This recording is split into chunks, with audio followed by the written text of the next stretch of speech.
அன்பு சகோதரர்களே, உங்களை நான் அன்போடு வாழ்த்துகிறேன். சில காலங்களாக இஸ்லாமிய அறிஞர்கள், குறிப்பாக டாக்டர் ஜாகிர் நாயக் போன்றவர்கள் வேதாகமத்திலே ஹஸ்ரத் முகமது அவர்களின் பெயர் இருப்பதாக அவர்கள் பேசி வருகிறதையும், வேத புஸ்தகத்திலே ஹஸ்ரத் முகமது அவர்களுடைய முன் அறிவிப்பு இருப்பதாகவும் கிளைம் பண்ணி வருகிறதை நாம் பார்க்கலாம். அப்படி அவர்கள் சொல்லுவதை போல எந்த விதமான ஒரு முன் அறிவிப்பும் வேத புஸ்தகத்திலே இல்லை என்பதுதான் உண்மையிலும் உண்மை.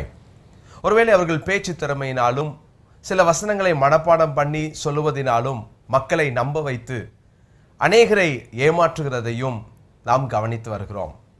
பிரியமானவர்களே, இப்படிப்பட்ட கூற்றுகளுக்கும் பொய்யான இப்படிப்பட்ட வாதங்களுக்கும் பதில் சொல்ல வேண்டியது நம்முடைய கடமை. எனவே இந்த CD நிச்சயமாகவே உங்களுக்கு பிரயோஜனமாக இருக்கும் என்பதிலே எந்த சந்தேகமும் இல்லை. தொடர்ந்து பாருங்கள், சத்தியத்தை அறிந்து கொள்ளுங்கள், சத்தியம் உங்களை விடுதலையாக்கும்.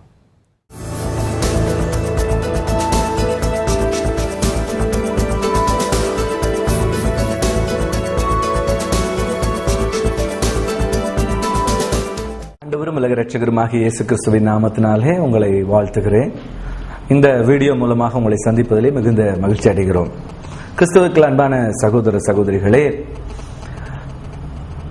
இஸ்லாமிய அறிஞர்களை பொறுத்த வரைக்கும் அவர்கள் சில தந்திரமான யுக்திகள் வழியாக இயேசு கிறிஸ்துவை பற்றியும் வேதாகமத்தை பற்றியும் சில பொய்யான தகவல்களையும் அவர்கள் பரப்பி கொண்டு வருகிறதை நம்ம பார்க்கிறோம். டாக்டர் ஜாகிர் நாயக் அவர்கள் வேதாகமத்தை பற்றியும் வேதாகமத்திலே ஹஜரத் முகமது அவர்களை பற்றியும் தீர்க்க தரிசனம் இருக்கிறது என்கிறதான காரியத்தை குறித்து அவர் பேசுகிறதை நம்ம அநேக வீடியோக்களிலும் மீட்டிங்லையும் நம்ம கேட்டிருக்கிறோம். குறிப்பா அவர் சொல்லுகிற பல விஷயங்களை நம்ம அலசி ஆராயும் பொழுது அவர் அதிகமான பொய்களை திறமையாக சொல்லுகிறார் என்பதை நம்ம பார்க்க முடிகிறது. குறிப்பாக ஒரு வீடியோவிலே சகோதரர் ஜெரி தாமஸ் அவர்கள் பல வருடங்களுக்கு முன்பாக அவர் படித்துக் கொண்டிருக்கிற காலத்திலே அவர் ஒரு ஜாகிர் நாயக்குடைய ஒரு கூட்டத்திலே அவர் ஒரு கேள்வியை கேட்கிறார். கேள்வி கேட்கும் பொழுது அவரிடத்திலே அந்த யோவான் 14ஆம் அதிகாரத்தில் வைத்து அவர் ஒரு கேள்வி கேட்கிறார். இயேசு கிறிஸ்து நானே வழியும் ஜீவனும் சத்தியமா இருக்கிறேன் என்று சொல்லி இருக்கிறார் அப்படின்னு சொல்லி அவர் அந்த கேள்வியை கேட்கிறதையும், அதனால் இயேசு கிறிஸ்து தெய்வம் என்று சொல்லுவதையும் நம்ம அந்த வீடியோல பார்க்க முடியும். அதற்கு ஜாகிர் நாயக் அந்த வசன இருப்பிடத்தை சொல்லி, இது உங்க வேதத்திலே நான் வசனத்தை சொல்லுகிறேன் என்று சொல்லி அதன் மூலமாக தன்னுடைய பொய்களை அவர் அரங்கேற்றுவதை நம்ம பார்க்க முடியும். நானே வழியும் சத்தியமும் ஜீவனுமாயிருக்கிறேன். அப்படி என்றால் என்ன? அதன் கருத்து அவர் ஒரு கடவுளின் அவதாரம். சகோதரர் இன்னொரு கேள்வியை முன்வைத்துள்ளார். நானே வழியும் சத்தியமும் ஜீவனுமாயிருக்கிறேன், என்னாலே அல்லாமல் ஒருவனும் பிதாவினிடத்தில் வரான் என்று சொல்கிறார். இந்த குறிப்பு தவறாக புரிந்து கொண்டதன் விளைவாகும். குறை கூறும் நோக்கத்தோடு குரானில் இருந்தும் கூட சிலர் வசனங்களை எடுத்து தவறாக கூறுவார்கள். அதே போல் கிறிஸ்தவ மிஷனரிகளும் பைபிளை சம்பந்தம் இல்லாமல் குறிப்பிடுகிறார்கள். நான் உங்களுக்கு ஒரு உண்மையை சொல்ல விரும்புகிறேன். நீங்கள் பைபிளை திறவுங்கள். என் மீது சந்தேகம் இருந்தால் சரியான அர்த்தத்தை புரிந்து கொள்ள வசனம் 1ற்கு செல்லுங்கள். யோவான் சுவிசேஷம் அதிகாரம் 14 வசனம் 1 சொல்கிறது, ஏன் நீங்கள் கலங்குகிறீர்கள்? இயேசு கிறிஸ்து அவருக்கு சாந்தி உண்டாட்டும் சொல்கிறார், தேவனிடத்தில் விசுவாசமாக இருந்தால் என்னிடத்திலும் விசுவாசமாக இருங்கள். என் பிதாவின் வீட்டில் பல இருப்பிடங்கள் உண்டு. நான் அங்கு போய் உங்களுக்காக ஒரு இடத்தை ஆயத்தம் பண்ணுவேன். நான் போகிற இடத்தையும் வழியையும் அறிந்திருக்கிறீர்கள். அதற்கு தோமா, நீங்கள் போகிற இடத்தை அறியோமே, வழியை எப்படி அறிவோம் என்று கேட்க, இடத்தை அறிய மாட்டீரா? இல்லை என்றார். நீங்கள் போகின்ற இடத்தை சொல்லிவிட்டு செல்லுங்கள் என்று தோமா கேட்டதும் அதற்கு இயேசு கிறிஸ்து அவருக்கு சாந்தி உண்டாகட்டும் பதிலளித்தார், நானே வழியும் சத்தியமும் ஜீவனுமாய் இருக்கிறேன் என்று. தோமா அவரிடம் இறைவனிடம் செல்லும் வழியை சொல்லுங்கள் என்று கேட்டதும் அதற்கு இயேசு கிறிஸ்து, நானே வழியும் சத்தியமும் ஜீவனுமாய் இருக்கிறேன், என்னாலே அல்லாமல் ஒருவனும் பிதாவிடத்தில் வரமாட்டான் என்றார். நாங்கள் அதை ஒப்புக்கொள்கிறோம். அந்தந்த இறைத்தூதரின் காலகட்டத்தில் அந்தந்த இறைத்தூதர் தான் வழியும் சத்தியமும் ஜீவனுமாய் இருந்தார். அந்த இறைத்தூதரின் வழிகாட்டுதல் இன்றி எந்த மனிதனும் இறைவனை அடைய முடியாது. இந்த கூட்டத்திலே சகோதரர் ஜெரி தாமஸ் அவர்கள் சொன்ன கருத்து என்ன என்று சொன்னால், இயேசு கிறிஸ்து நானே வழியும் ஜீவனும் சத்தியமா இருக்கிறேன் என்று சொல்லுகிறார். அதனால் அவர் தெய்வம், அவர் தேவகுமாரன் என்பது அதிலே நிரூபணமாகிறது என்று சொல்லி அவர் சொல்லுகிறது நீங்க பார்க்க முடியும். ஆனால் டாக்டர் ஜாகிர் நாயக் அவர்கள் என்ன சொல்லுவார்கள் என்று சொன்னால், இல்லை, அவர் இயேசு கிறிஸ்து காலத்தில் இயேசு கிறிஸ்து அவர் வழியும் சத்தியமும் ஜீவனுமா இருக்கிறார். ஹஜரத் முகமது அவர்கள் காலத்தில் அவரும் வழியும் சத்தியமும் ஜீவனுமா இருக்கிறார் என்பதுதான் உண்மை என்று அவர் சொல்லுகிறது இங்க அங்கு கவனிக்க முடியும். பார்த்தீர்கள் என்று சொன்னால் அவர் அந்த இடத்துல சொல்லுகிறது அப்பட்டமான ஒரு பொய் என்பதை நம்ம அறிந்து கொள்ள முடியும். என்ன என்று சொல்லி பார்த்தால், இதே அவர்களுடைய இஸ்லாமிக் ரிசர்ச் ஃபவுண்டேஷன் என்று சொல்லப்படுகிற IRF என்ற அந்த இதில் ஆர்கனைசேஷன்ல ஒர்க் பண்ணக்கூடிய சகோதரர் பிலால் பிலிப் என்பவர் இன்னொரு கூட்டத்திலே பேசுகிறார். அவர் அதில் என்ன சொல்லுகிறார் என்று சொன்னால், சத்தியம் என்பது அல்லாஹுவை தவிர வேறு யாரும் இல்லை, அல்லாஹுவே சத்தியம், அவர்தான் அல் ஹக் என்று சொல்லுகிறார்.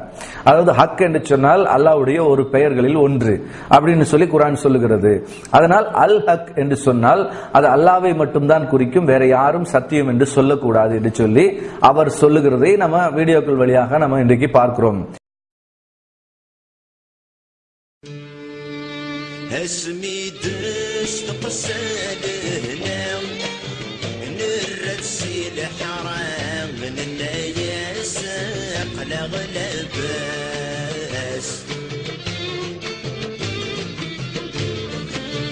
نروى الخير بالبركة ورغي خوص ورا مديك ساين تسوي.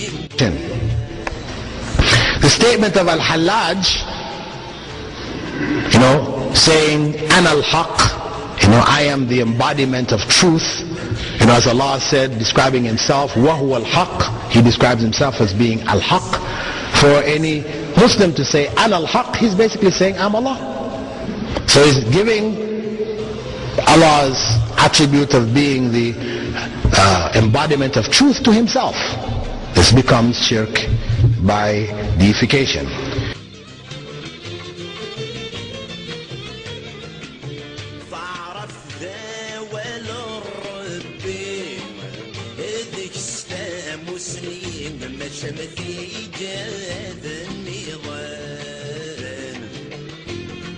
டாக்டர் ஜாகிர் நாயக் அவர்கள் சொல்லும் பொழுது இயேசு காலத்தில் இயேசு சத்தியமாக இருந்தார் அப்படின்னு சொல்லுகிறது நாம் பார்க்கிறோம். ஆனால் வேதாகமத்திலே வாசிக்கும் பொழுது இயேசு சொல்லுகிறார், நானும் சத்தியம் என்று சொல்லவில்லை, நானே சத்தியம் என்று சொல்லுகிறது நாம் பார்க்கிறோம்.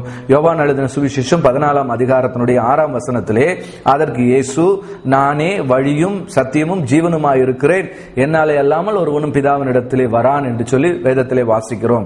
அப்ப இயேசு கிறிஸ்து நானும் சத்தியம் என்று சொல்லவில்லை, நானே சத்தியம் என்று சொல்லுகிறதை பார்க்கிறோம். அப்ப நானே சத்தியம் என்று சொல்லக்கூடியவர்கள் நிச்சயமாக தேவனாகத்தான் இருக்க முடியும், மனிதர்களாலே சொல்ல முடியாது என்பதை வேதத்திலிருந்து நாம் வாசிக்க முடியும். தேவன் மட்டுமே சத்தியபரர் என்பதுதான் வேதாகம் நமக்கு கற்றுக் கொடுக்கிறது. இதைத்தான் இஸ்லாமிய அறிஞர் அதே டாக்டர் ஜாகிர் நாயக் அவர்களுடைய அதே குழுவை சேர்ந்த இன்னொரு இஸ்லாமிய அறிஞர் இஸ்லாமியர்களுக்கு நடுவில் பேசும்பொழுது அவர் சொல்லுகிறார், ஹக் என்று சொன்னால் அது அல்லாஹுவை மட்டும்தான் குறிக்கும் என்று சொல்கிறார். ஏன் அவர் அப்படி சொல்லுகிறார் என்று சொன்னால், குர்ஆனிலே பல வசனங்களை நாம் வாசிக்கும் பொழுது குர்ஆனிலே அல்லாஹ் சொல்லுகிறார், குர்ஆனுடைய 22ஆம் அத்தியாயம் 6ஆம் வசனத்திலே அல்லாஹ் உண்மையானவன் என்பதும் அப்படின்னு சொல்லப்பட்டிருக்கிற பார்க்கிறோம். குர்ஆனுடைய 22ஆம் அத்தியாயம் 62ஆம் வசனத்திலே அல்லாஹுவே உண்மையானவன், அல்லாஹுவே சத்தியமானவன் என்று சொல்லப்பட்டிருக்கிறது. குர்ஆனுடைய 31ஆம் அத்தியாயம் 30ஆம் வசனத்திலே வாசிக்கும் பொழுது அல்லாஹுவே உண்மையாளன் என்று சொல்லப்பட்டிருக்கிறது. அப்ப உண்மையாளன் சத்தியமானவர் என்று சொல்லும் பொழுது அது அல்லாஹுவை தான் குறிக்கும் என்பதுதான் குர்ஆன் சொல்லுகிற வார்த்தையாக நாம் பார்க்கிறோம். அல்லாஹுவே உண்மையாளன், அல்லாஹுவே சத்தியம் என்று சொல்லப்பட்டிருக்கிறது. அப்படியானால் இயேசு சொல்லுகிறார் வேதாகமத்திலே, நானே சத்தியம் என்று சொல்லுகிறார். நானே சத்தியம் என்று சொல்லுகிறவர் தான் தேவனாக இருக்க முடியும் என்பதுதான் வேதாகமம் சொல்லுகிறது. அதைத்தான் குர்ஆனும் ஆமோதிக்கிறது நாம் பார்க்கிறோம். ஆனால் டாக்டர் ஜாகிர் நாயக் அவர்கள் சொல்லும் பொழுது அவர் மக்களுக்கு மத்தியிலே அவருடைய ஆதரவாளர்கள் கரங்களை தட்டுகிறார்கள் என்பதற்காக அவர் பொய் சொல்லக்கூடியவராக இருக்கிறார் என்பதை நாம் உணர்ந்து கொள்ள முடியும். வேதத்தில் நாம் வாசிக்கிறோம், வேதம் இயேசு கிறிஸ்து மெய்யான தேவன் என்பதும் அவர்தான் நமக்கு வழி என்பதும் அவர்தான் சத்தியம், அவர்தான் ஹக், வேற யாரும் உலகத்திலே ஹக்கு கிடையாது, அவர்தான் நமக்கு ஹக்காக இருக்கிறார், உண்மை சத்தியமாக இருக்கிறார். அரபியில ஹக் என்று சொன்னால் உண்மை என்ற அர்த்தம், சத்தியம் என்ற அர்த்தம். ஆனால் அவர்தான் நமக்கு ஹக், அவர்தான் நம்முடைய நியாயாதிபதி, அவர்தான் நம்முடைய நியாய தீர்ப்பின் அதிபதி, அவர்தான் அரபியில சொல்ல வேண்டுமென்றால் மாலிகி யௌமித்தீன் அப்படின்னு சொன்னால் அவர்தான் நியாய தீர்ப்பு நாளின் அதிபதி. மத்தேயு 25ஆம் அதிகாரத்தின்படி இயேசுவே நம்முடைய நியாய தீர்ப்பின் அதிபதியாக மாலிகி யௌமிதீனாக இருக்கிறார் என்பதை வேதம் நமக்கு தெளிவாக சொல்லுகிறது. அவரை அண்டிக் கொண்ட யாவரும் அவர்கள் ரட்சிக்கப்படுவார்கள் என்பது வேதம் நமக்கு கற்றுக் கொடுக்கிறது. ஆண்டவர் உங்களை ஆசீர்வதிப்பாராக.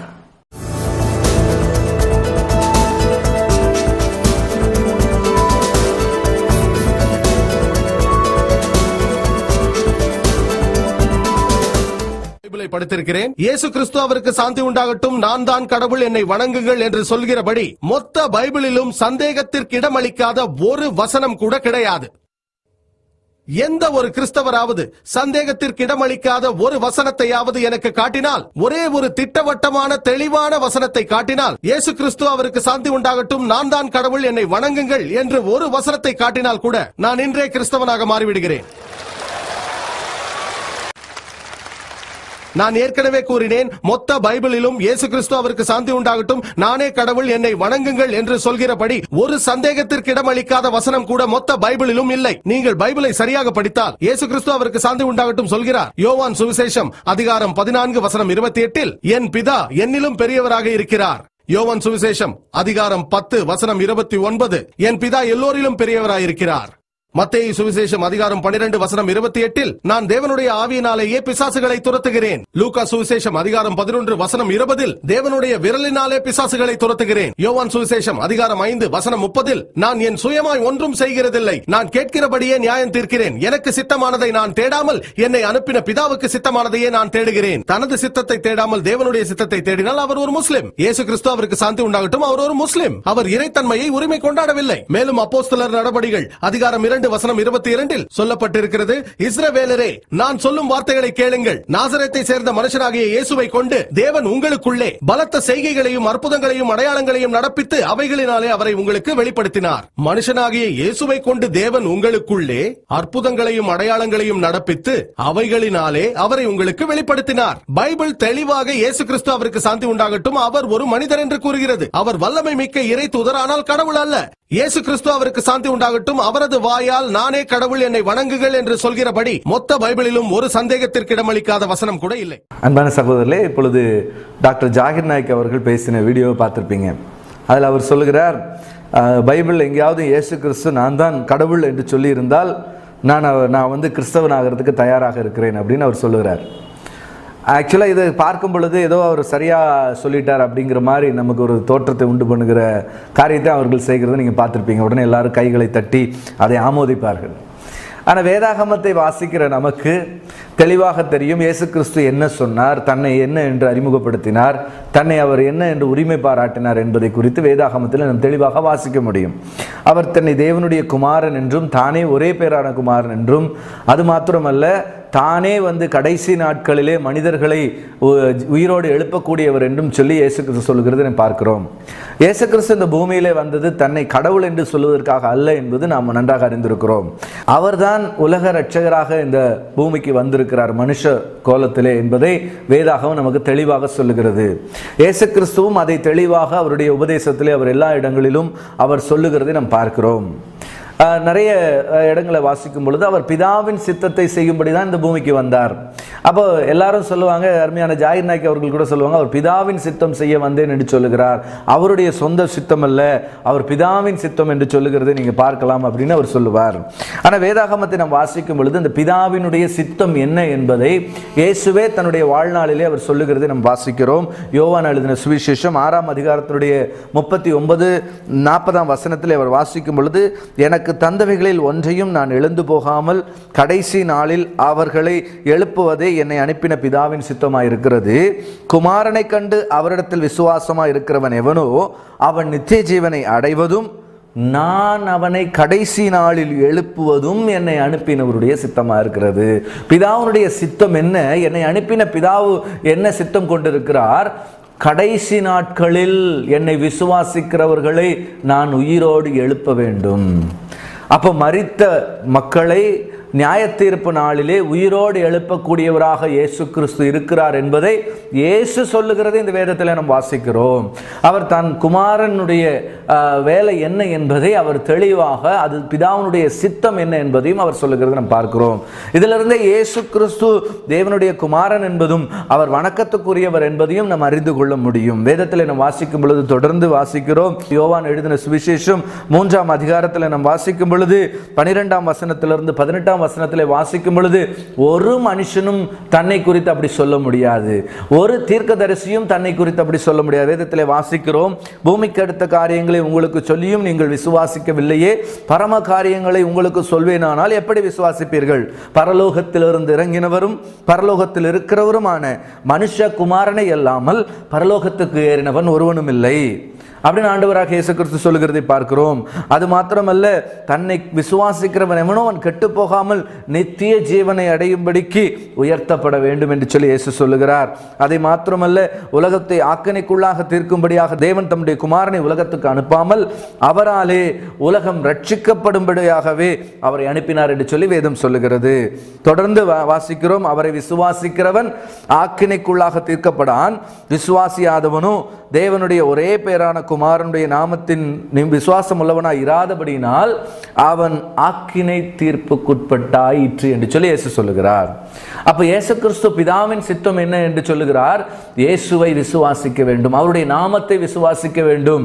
அவர் கடைசி நாட்களில் என்னை உயிரோடு எழுப்புவார், நியாய தீர்ப்பு நாளிலே இயேசு என்னை உயிரோடு எழுப்புவார் என்று சொல்லி விசுவாசிக்க வேண்டும் என்று சொல்லி இயேசு பிரசங்கித்திருக்கிறார். அப்ப சாதாரண ஒரு மனிதனாக இயேசு இருப்பார் என்று சொன்னால் அவர் இப்படிப்பட்ட பிரசங்கங்களை அவர் செய்ய வேண்டிய அவசியம் இல்லை. ஆனால் அவர் உலகத்திலே மனுஷ கோலத்திலே வந்தார் என்பது உண்மை.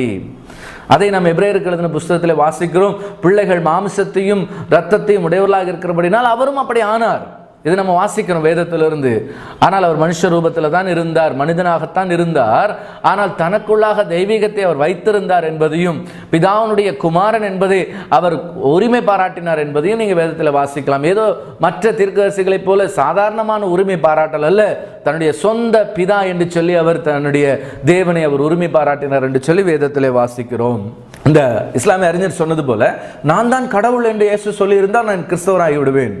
இது ஒரு நியாயமான ஒரு கேள்வி கிடையாது. ஏனென்று சொன்னால், யாரும் தன்னை நான் தான் கடவுள் என்று சொன்னால் அவரை நாம் ஏற்றுக்கொள்ள முடியாது. ஒரு மனிதனாக வந்திருக்கிறவர் நான் தான் கடவுள் என்று நேரடியாக சொல்லுவார் என்று சொன்னால் அவரை நாம் ஏற்றுக்கொள்ள மாட்டோம். இது உலக நடைமுறையிலே நம்ம பார்க்கிறோம். அப்படி ஏற்றுக்கொண்டாலும் அது தவறான காரியமாகிவிடும்.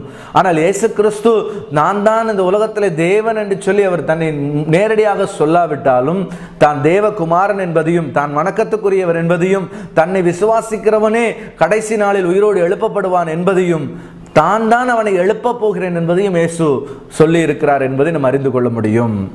அது மாத்திரமல்ல, இயேசு கிறிஸ்து மத்தேயு 25ஆம் அதிகாரத்தில் நாம் வாசிக்கிறோம், அவர்தான் கடைசி நாட்களிலே நியாயம் தீர்க்க போகிறவர் என்று சொல்லி வேதத்திலே வாசிக்கிறோம். உலகம் முழுவதும் அவருக்கு முன்பாக 2 பகுதிகளாக பிரிந்து நிற்பதையும் வலதுபுறத்திலும் இடதுபுறத்திலும் இருப்பவர்களை பார்த்து இயேசு நியாயம் தீர்க்கிறதையும் நாம் பார்க்கிறோம்.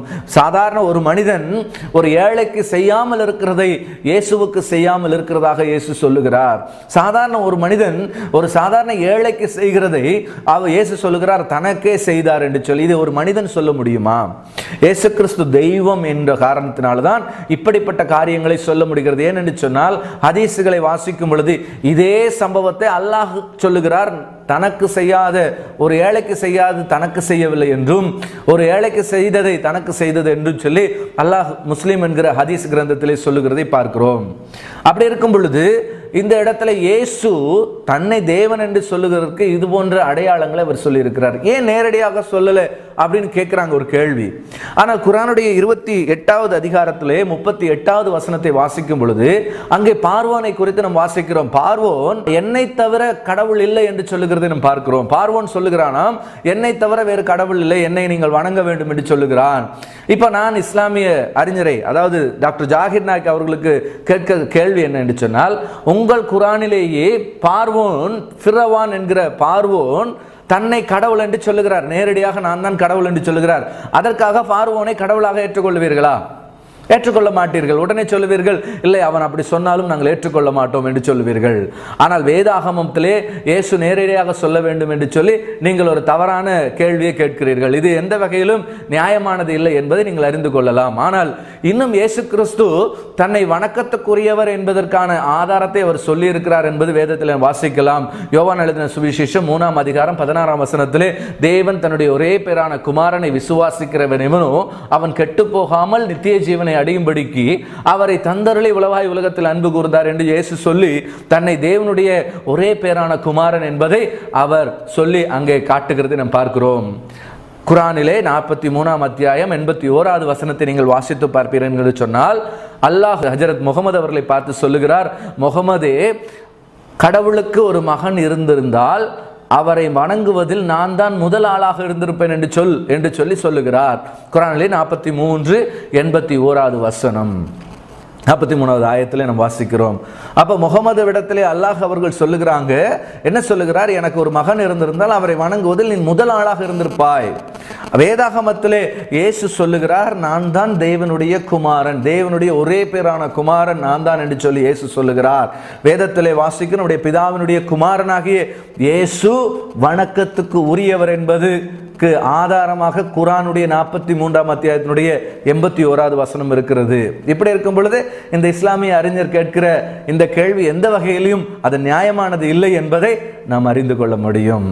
அது மட்டுமல்ல, தொடர்ந்து வேதாகமத்திலே வாசிக்கும் பொழுது யோவான் எழுதின சுவிசேஷம் 8ஆம் அதிகாரம் 56லிருந்து 58 வசனங்களை நாம் வாசிக்கும் பொழுது இயேசு கிறிஸ்து சொல்லுகிறார், உங்கள் பிதாவாகிய ஆபிரகாம் என்னுடைய நாளைக்கான ஆசையாக இருந்தான், கண்டு களி கூர்ந்தான் என்கிறார். அப்பொழுது யூதர்கள் அவரை நோக்கி, உனக்கு இன்னும் 50 வயதாகவில்லையே, நீ ஆபிரகாமை கண்டாயோ என்று அவர்களிடத்தில் இயேசு கிறிஸ்துவிடத்தில் கேள்வி கேட்கிறார்கள்.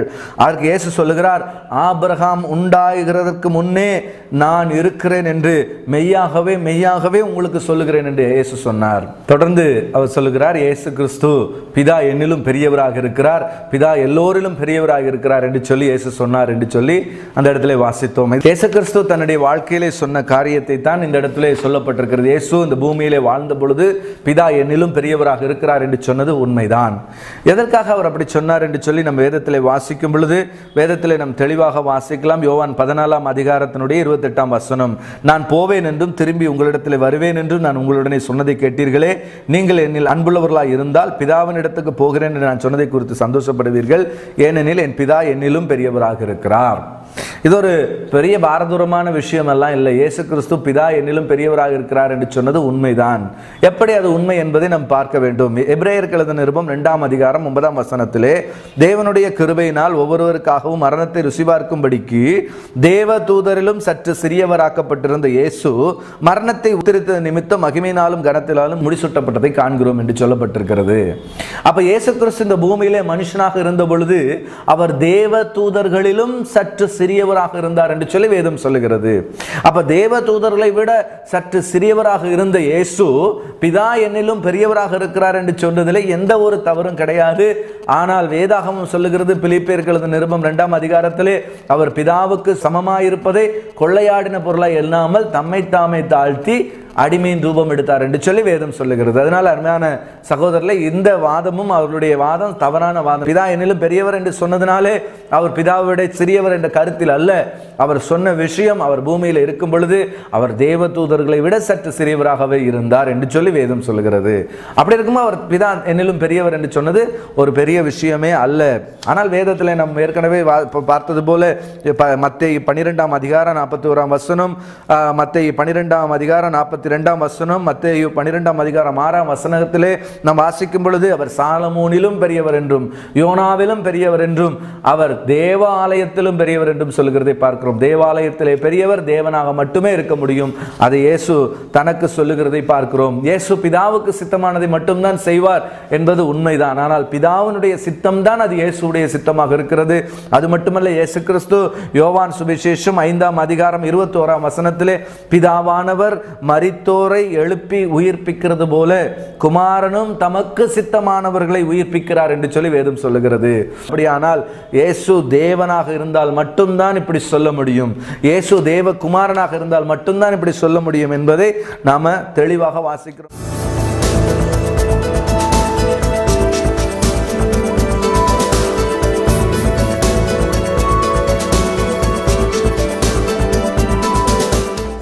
நான் இயேசு கிறிஸ்துவை விசுவாசிப்பவனாக இருக்கின்றேன், அவரை நேசிப்பவனாக இருக்கின்றேன்.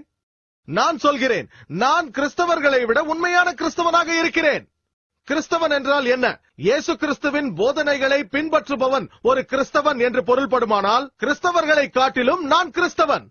மேலும் மத்தேயு எழுதிய சுவிசேஷத்தில் இயேசு கிறிஸ்து சொல்கிறார், அதிகாரம் 5 வசனங்கள் 17 இலிருந்து 20 வரை, தீர்க்க தரிசனங்களை அழிப்பதற்கு வந்தான் என்று எண்ணிக்கொள்ளாதேயுங்கள். அழிப்பதற்கு அல்ல, நிறைவேற்றுவதற்கே வந்தேன். வானமும் பூமியும் ஒழிந்து போனாலும் நியாய பிரமாணத்தில் உள்ளதெல்லாம் நிறைவேறும் அளவும் ஒரு எழுத்தின் உறுப்பாகிலும் ஒழிந்து போகாது என்று மெய்யாகவே சொல்கிறேன். ஆகையால் இந்த கற்பனைகள் எல்லாவற்றிலும் சிறிதான ஒன்றையாகிலும் மீறி மனுஷருக்கு போதிக்கிறவன் பரலோக ராஜ்யத்தில் எல்லோரிலும் சிறியவன் எனப்படுவான். இவைகளை கைகொண்டு போதிக்கிறவனோ பரலோக ராஜ்யத்தில் பெரியவன் எனப்படுவான். வேதபாரகர் பரிசேயர் என்பவர்களுடைய நீதியிலும் உங்கள் நீதி அதிகமாயிராவிட்டால் பரலோக ராஜ்யத்தில் பிரவேசிக்க மாட்டீர்கள் என்று உங்களுக்கு சொல்கிறேன். ஆகவே இயேசு கிறிஸ்து அவர்கள் பழைய ஏற்பாட்டில் உள்ள எந்த சட்டத்திட்டத்தையும் மாற்றவோ மறைக்கவோ கூடாது என்கிறார். வேதாகமத்தில் பழைய ஏற்பாட்டில் லேவியராகமம் 11ஆம் அதிகாரம் வசனங்கள் 7 மற்றும் 8 மேலும் உபாகமம் அதிகாரம் 14 வசனம் 8 மேலும் ஏசாயா புத்தகம் அதிகாரம் 65 வசனம் 2 5 பன்றி இறைச்சியை புசிக்க கூடாது என்று சொல்லப்பட்டிருக்கிறது. கிறிஸ்தவர்கள் புசிக்கிறார்கள், முஸ்லிம்கள் புசிப்பதில்லை. மேலும் எபேசியர் அதிகாரம் 5 வசனம் 18 நீதிமொழிகள் அதிகாரம் 20 வசனம் 8 மதுபானம் அருந்த கூடாது என்று சொல்லப்பட்டிருக்கிறது. முஸ்லிம்கள் மதுபானம் அருந்துவதில்லை, ஆனால் கிறிஸ்தவர்கள் அருந்துகிறார்கள். லூக்கா அதிகாரம் 2 வசனம் 21 இயேசுவுக்கு 8ஆம் நாள் விருத்த சேதனம் செய்ததாக சொல்லப்பட்டிருக்கிறது. முஸ்லிம்கள் செய்கிறார்கள், கிறிஸ்தவர்கள் செய்வதில்லை. இயேசு கிறிஸ்துவின் போதனைகளை பின்பற்றுபவர்தான் கிறிஸ்தவர் என்றால் எங்களை போன்ற முஸ்லிம்கள் கிறிஸ்தவர்களை காட்டிலும் அதிக கிறிஸ்தவர்களாக இருக்கின்றார்கள். இயேசு கிறிஸ்து சட்டத்தை மாற்றக்கூடாது என்று சொன்னார் என்று சொல்லி டாக்டர் ஜாகிர் நாயக் அவர்கள் சொல்லுகிறதை பார்க்கிறோம். அதற்கு ஆதாரமாக மத்தேயு 5ஆம் அதிகாரத்தினுடைய 17 20 வசனத்தை அவர் ஆதாரமாக வைத்தார். நியாயப்பிரமாணத்தை ஆகினாலும் தீர்க்க தரிசனங்களை ஆனால் அழிக்கிறதுக்கு வந்தேன் என்று எண்ணிக்கொள்ளாதீர்கள், அழிக்கிறதற்கு அல்ல நிறைவேற்றுவதற்கே வந்தேன். வானமும் பூமி ஒழிந்து போனாலும் நியாயப்பிரமாணத்தில் உள்ளதெல்லாம் நிறைவேறும் அளவும் அதில் சிறு எழுத்தாகிலும் அதன் எழுத்தின் உறுப்பாகிலும் ஒழிந்து போகாது என்று மெய்யாகவே உங்களுக்கு சொல்லுகிறேன். இது இயேசு தன்னுடைய வாழ்க்கையிலே சொன்னதுதான். இயேசு கிறிஸ்து என்ன சொல்லுகிறார்? நியாயப்பிரமாணத்தை ஒழிக்கிறேன் என்று சொல்லவில்லை. நாமும் இன்றைக்கு நியாயப்பிரமாணம் ஒழிந்து போனது என்று நாம் சொல்லவில்லை. அவைகளுடைய நிறைவேற்றத்தை தான் நாம் இன்றைக்கு செய்து கொண்டிருக்கிறோம். ஒருத்தன் விபச்சாரம் செய்யக்கூடாது என்று சொல்லி நியாயப்பிரமாணம் சொல்லுகிறது என்று சொன்னால், அதை விட இயேசு சொல்லுகிறார், ஒரு ஸ்திரீயை இச்சையோடு பார்க்கிறவன் அவளோடு கூட விபச்சாரம் செய்தாயிற்று என்று சொல்லி அதிகப்படியான ஒரு கட்டளையை கொடுக்கிறார். அப்போ இயேசு கிறிஸ்து சொல்லுகிற இந்த கட்டளை அந்த நியாயப்பிரமாணத்தை உள்ளடக்கியதாக இருக்கிறது, அந்த நியாயப்பிரமாணத்தை உள் வாங்கி கொண்டதாக இருக்கிறது. அப்படியானால் நியாயப்பிரமாணம் நிறைவேறியது என்றுதான் அர்த்தம். சகோதரர்களே, இந்த இடத்துல பார்த்தீர்கள் என்று சொன்னால் டாக்டர் ஜாகிர் நாயக் அவர்கள் சொன்னார்கள், கிறிஸ்தவர்கள் பன்றி இறைச்சி சாப்பிடுகிறார்கள், முஸ்லிம்களாகிய நாங்கள் சாப்பிடுகிறதில்லை, அதனால் நாங்கள் இயேசு கிறிஸ்துவை பின்பற்றுகிறோம் என்று சொன்னால், ஆனால் வேதாகமத்திலே நியாயப்பிரமாணத்திலே நாம் வாசிக்கும் பொழுது வெறும் பன்றி இறைச்சி மட்டும் தடை செய்யப்பட்டதல்ல, ஒட்டகமும் தடை செய்யப்பட்டது என்பதை வேதத்திலே வாசிக்கிறோம். லேவியராகம புஸ்தகம் 11ஆம் அதிகாரம் 4ஆம் வசனத்திலே அசை போடுகிறதும் விரிகுளம்பு ஆகிய ஒட்டகமானதும் அசை போடுகிறதா இருந்தாலும் அதற்கு விரிகுளம்பு இல்லாதபடியினால் அது உங்களுக்கு அசுத்தமாயிருக்கும் என்று சொல்லி நியாயப்பிரமாணத்திலே மோசே மூலமாக ஆண்டவர் கட்டளை கொடுத்திருக்கிறார். அப்படி இருக்கும் பொழுது நியாயப்பிரமாணத்தை கிறிஸ்தவர்களாகி நீங்கள் பின்பற்றவில்லை, நாங்கள் பின்பற்றுகிறோம் என்று சொல்லி, நாங்கள் தான் கிறிஸ்தவர்கள் என்று சொல்லி டாக்டர் ஜாகிர் நாயக் அவர்கள் சொல்லுகிறது அப்பட்டமான பொய் என்பதை நாம் அறிந்து கொள்ளலாம். ஒட்டகமும் தடை செய்யப்பட்ட ஒன்றுதான் என்று சொல்லி வேதத்திலே நாம் வாசிக்கிறோம். ஆனால் இன்றைக்கு இஸ்லாமியர்கள் ஒட்டகத்தை அறுத்து அவர்கள் சாப்பிடுகிறார்கள் என்பதை நாம் அறிந்து கொள்ளலாம். அப்ப இதுல இருந்தே அவர் எந்த அளவுக்கு அவர் பொய் சொல்லுகிறார் என்பதை நாம அறிந்து கொள்ள முடியும். தொடர்ந்து இயேசு கிறிஸ்து எதையும் தடை செய்யக்கூடாது என்று சொல்லி இருக்கிறது வேதாகம் என்பதை குறித்து ஒரு வசனத்திலே அவர் சொன்னார். ஆனால் குர்ஆனிலே அல்லாஹ் சொல்லும் பொழுது 3ஆம் அத்தியாயம் 49ஆம் வசனத்திலே ஈசாவை அனுப்பிய பொழுது அவர் என்ன செய்வார் என்று சொல்லப்பட்டிருக்கிறது என்று சொன்னால், அவருக்கு முன்பாக வந்த தௌராத்தை உண்மைப்படுத்தவும் உங்களுக்கு தடை செய்யப்பட்டவற்றில் சிலவற்றை உங்களுக்கு அனுமதிக்கவும் உங்கள் இறைவனுடன் சான்றுடன் வந்துள்ளேன் என்று சொல்லி ஈசா சொல்லுகிறதாக சூரா ஆல இம்ரான் 3ஆம் அத்தியாயம் 50ஆம் வசனத்திலே சொல்லப்பட்டிருக்கிறது. முந்தைய நியாயப்பிரமாணங்களிலே தடை செய்யப்பட்ட சிலவற்றை அனுமதிக்கும்படியாக ஈசா வந்தார், தௌராத்திலே தடை செய்யப்பட்ட சிலதை அனுமதிக்கும்படியாக வந்தார் என்பதாக சொல்லப்பட்டிருக்கிறது குர்ஆனிலே. அப்படி இருக்கும் பொழுது இவர் பைபிளுடைய ஆதாரத்தை எடுத்துக்கொண்டு இயேசு எதையுமே மாற்ற வரவில்லை என்று சொன்னதாக அவர் சொல்லுகிறார். இயேசு மாற்றுகிறேன் என்று சொல்லவில்லை, அவர் மாற்றவும் இல்லை, அதை நிறைவேறுதலைத்தான் இயேசு சொல்லி இருக்கிறார் என்பதை நம்ம வேதத்திலிருந்து அறிந்து கொள்ள முடியும். அடுத்தபடியாக அவர் சொன்னார், நீங்கள் கிறிஸ்தவர்கள் மதுபானம் அருந்துகிறீர்கள், முஸ்லிம்கள் அருந்துவதில்லை, அதனால் நாங்கள் இயேசு கிறிஸ்துவை பின்பற்றுகிறோம் என்று சொன்னார். இதுவும் பொய்யான ஒரு கருத்தாகும். நமக்கு வேதாகமத்திலே துன்மார்க்கத்துக்கு ஏதுவான வெறிகொள்ளாமல் என்று சொல்லி வேதம் நமக்கு மதுபானத்தை தடை செய்துள்ளதை நாம் பார்க்கிறோம். இது மட்டுமல்ல, பல வசனங்கள் மூலமாக மதுபானம் என்பது நமக்கு தடை செய்யப்பட்டது என்பதை நாம் அறிவோம். உண்மை கிறிஸ்தவர்கள், கிறிஸ்துவை பின்பற்றுகிறவர்கள் மதுபானம் அருந்துவதில்லை என்பது டாக்டர் ஜாகிர் நாயக் அவர்களுக்கு தெரியவில்லை என்பது ஒரு மிக பரிதாபமான நிலையாக இருக்கிறது. அதை அவர் தெரிந்து கொள்ள வேண்டும் என்பதை அறிவித்துக் கொள்ளுகிறோம். அதனால உண்மை கிறிஸ்தவர்கள் மதுபானத்தை அருந்துவதில்லை. ஒருவேளை இஸ்லாமியர்களில் பலர் மதுபானம் அருந்துகிறவர்களாக இருக்கிறார்கள். நீங்கள் சொல்லுவீர்கள் உடனே அவர்கள் உண்மையான முஸ்லிம்கள் இல்லை என்று சொல்லி. அதுபோலத்தான் உண்மை கிறிஸ்தவர்கள், இயேசு கிறிஸ்துவை பின்பற்றுபவர்கள் மதுபானம் அருந்துவதிலே எங்கள் வேதம் அதை தடை செய்துள்ளது என்பதை அறிந்து கொள்ளலாம். அதனால எங்கள் வேதத்தில் அந்த அனுமதி கிடையாது. யாரோ சில கிறிஸ்தவர்கள் செய்கிறார்கள் என்பதற்காக கிறிஸ்தவர்கள் செய்கிறார்கள் என்று பொதுப்படையாக சொல்வது எந்த விதத்திலும் நியாயமானது கிடையாது என்பதை நாம் அறிந்து கொள்ளலாம். தொடர்ந்து சொன்னார், இயேசு கிறிஸ்து விருத்த சேதனம் செய்திருந்தார், நாங்களும் விருத்த சேதனம் செய்கிறார், அதனால நாங்கள் தான் முஸ்லிம்கள் தான் இயேசுவை பின்பற்றுகிறவர்கள் என்று சொன்னார். இயேசு கிறிஸ்து அந்த பூமியில் இருக்கும் பொழுது அவர் பல காரியங்களை அவர் நியாயப்பிரமாணத்தின் அடிப்படையில் செய்தார். உலகத்தில் அவர் வாழும் பொழுது அவர் தாடி வைத்திருந்தார், அதுபோல நாங்கள் தாடி வைக்க வேண்டிய அவசியம் இல்லை. அவர் அங்கி போட்டிருந்தார், அதுபோல அங்கி போட வேண்டிய அவசியம் இல்லை.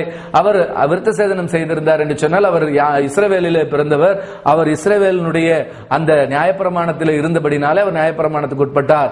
ஆபிரகாமுடைய சந்ததியினுடைய ஆசீர்வாதம் இயேசு கிறிஸ்துவில் நிறைவேறுகிறபடினாலே இயேசு கிறிஸ்துவுக்கு பிறகு பரம கானானை நோக்கி பிரயாணம் பண்ணுகிறவர்கள் இந்த உலக பிரகாரமான விருத்த சேதனத்தை அடைய வேண்டியதில்லை என்பதுதான் வேதம் எங்களுக்கு கற்றுக் கொடுக்கிறது. இருதயத்தினுடைய விருத்த சேதனம், இருதயத்தினுடைய அந்த நுனித்தோள்கள் என்று சொல்லப்படுகிறதான வேண்டாதவைகள் இந்த இருதயத்திலிருந்து தள்ளப்பட வேண்டும், இருதய பரிசுத்தம் பட வேண்டும் என்பதுதான் எங்களுக்கு வேதம் கற்றுக் கொடுக்கிறது. ஆனால் இதே நேரத்தில் நம்மிடத்தில் இந்த கருத்தை வைத்தான டாக்டர் ஜாகிர் நாயக் அவர்கள் குரானிலே வாசிக்கும் பொழுது குரான் விருத்த சேதனத்தை அனுமதிக்கவில்லை, குரானிலே விருத்த சேதனத்துக்கு எதிரான கருத்துக்கள் தான் இருக்கிறது என்பதை அவர் அறிந்து கொள்ள வேண்டும். குரானிலே நாம் வாசிக்கும் பொழுது குரானிலே அல்லாஹ் சொல்லுகிறார், அல்லாஹ் மனிதனை சீராக படைத்துள்ளார் என்று சொல்லி குரானிலே வாசிக்கிறோம். குரான் 27:88, 4ஆம் அத்தியாயம் 118, 119 ஆகிய வசனங்களை நாம் வாசிக்கும் பொழுது அந்த இடங்களிலே வாசிக்கிறோம், அங்கே விருத்த சேதனம் என்பது அங்கே தடை செய்யப்பட்ட ஒன்றாக இருக்கிறது. சைத்தான் மனிதர்களுடைய மனதை கெடுத்து சீராக படைத்த மனிதனை அவன் சீர்குலைக்க செய்வான் என்று சொல்லப்பட்டிருக்கிறதை பார்க்கிறோம். அப்படியானால் விருத்த சேதனம் என்பது சீராக படைக்கப்பட்ட மனிதனை சீர்குலைப்பது என்பதாகத்தான் குரான் சொல்லுகிறது. ஆனால் குரான் அடிப்படையில் விருத்த சேதனம் செய்வது என்பது ஒரு சாத்தானுடைய வேலை என்பதாக கருத வேண்டிய ஒரு அவசியம் இருப்பதை நம் வேதத்தில் காண முடியும்.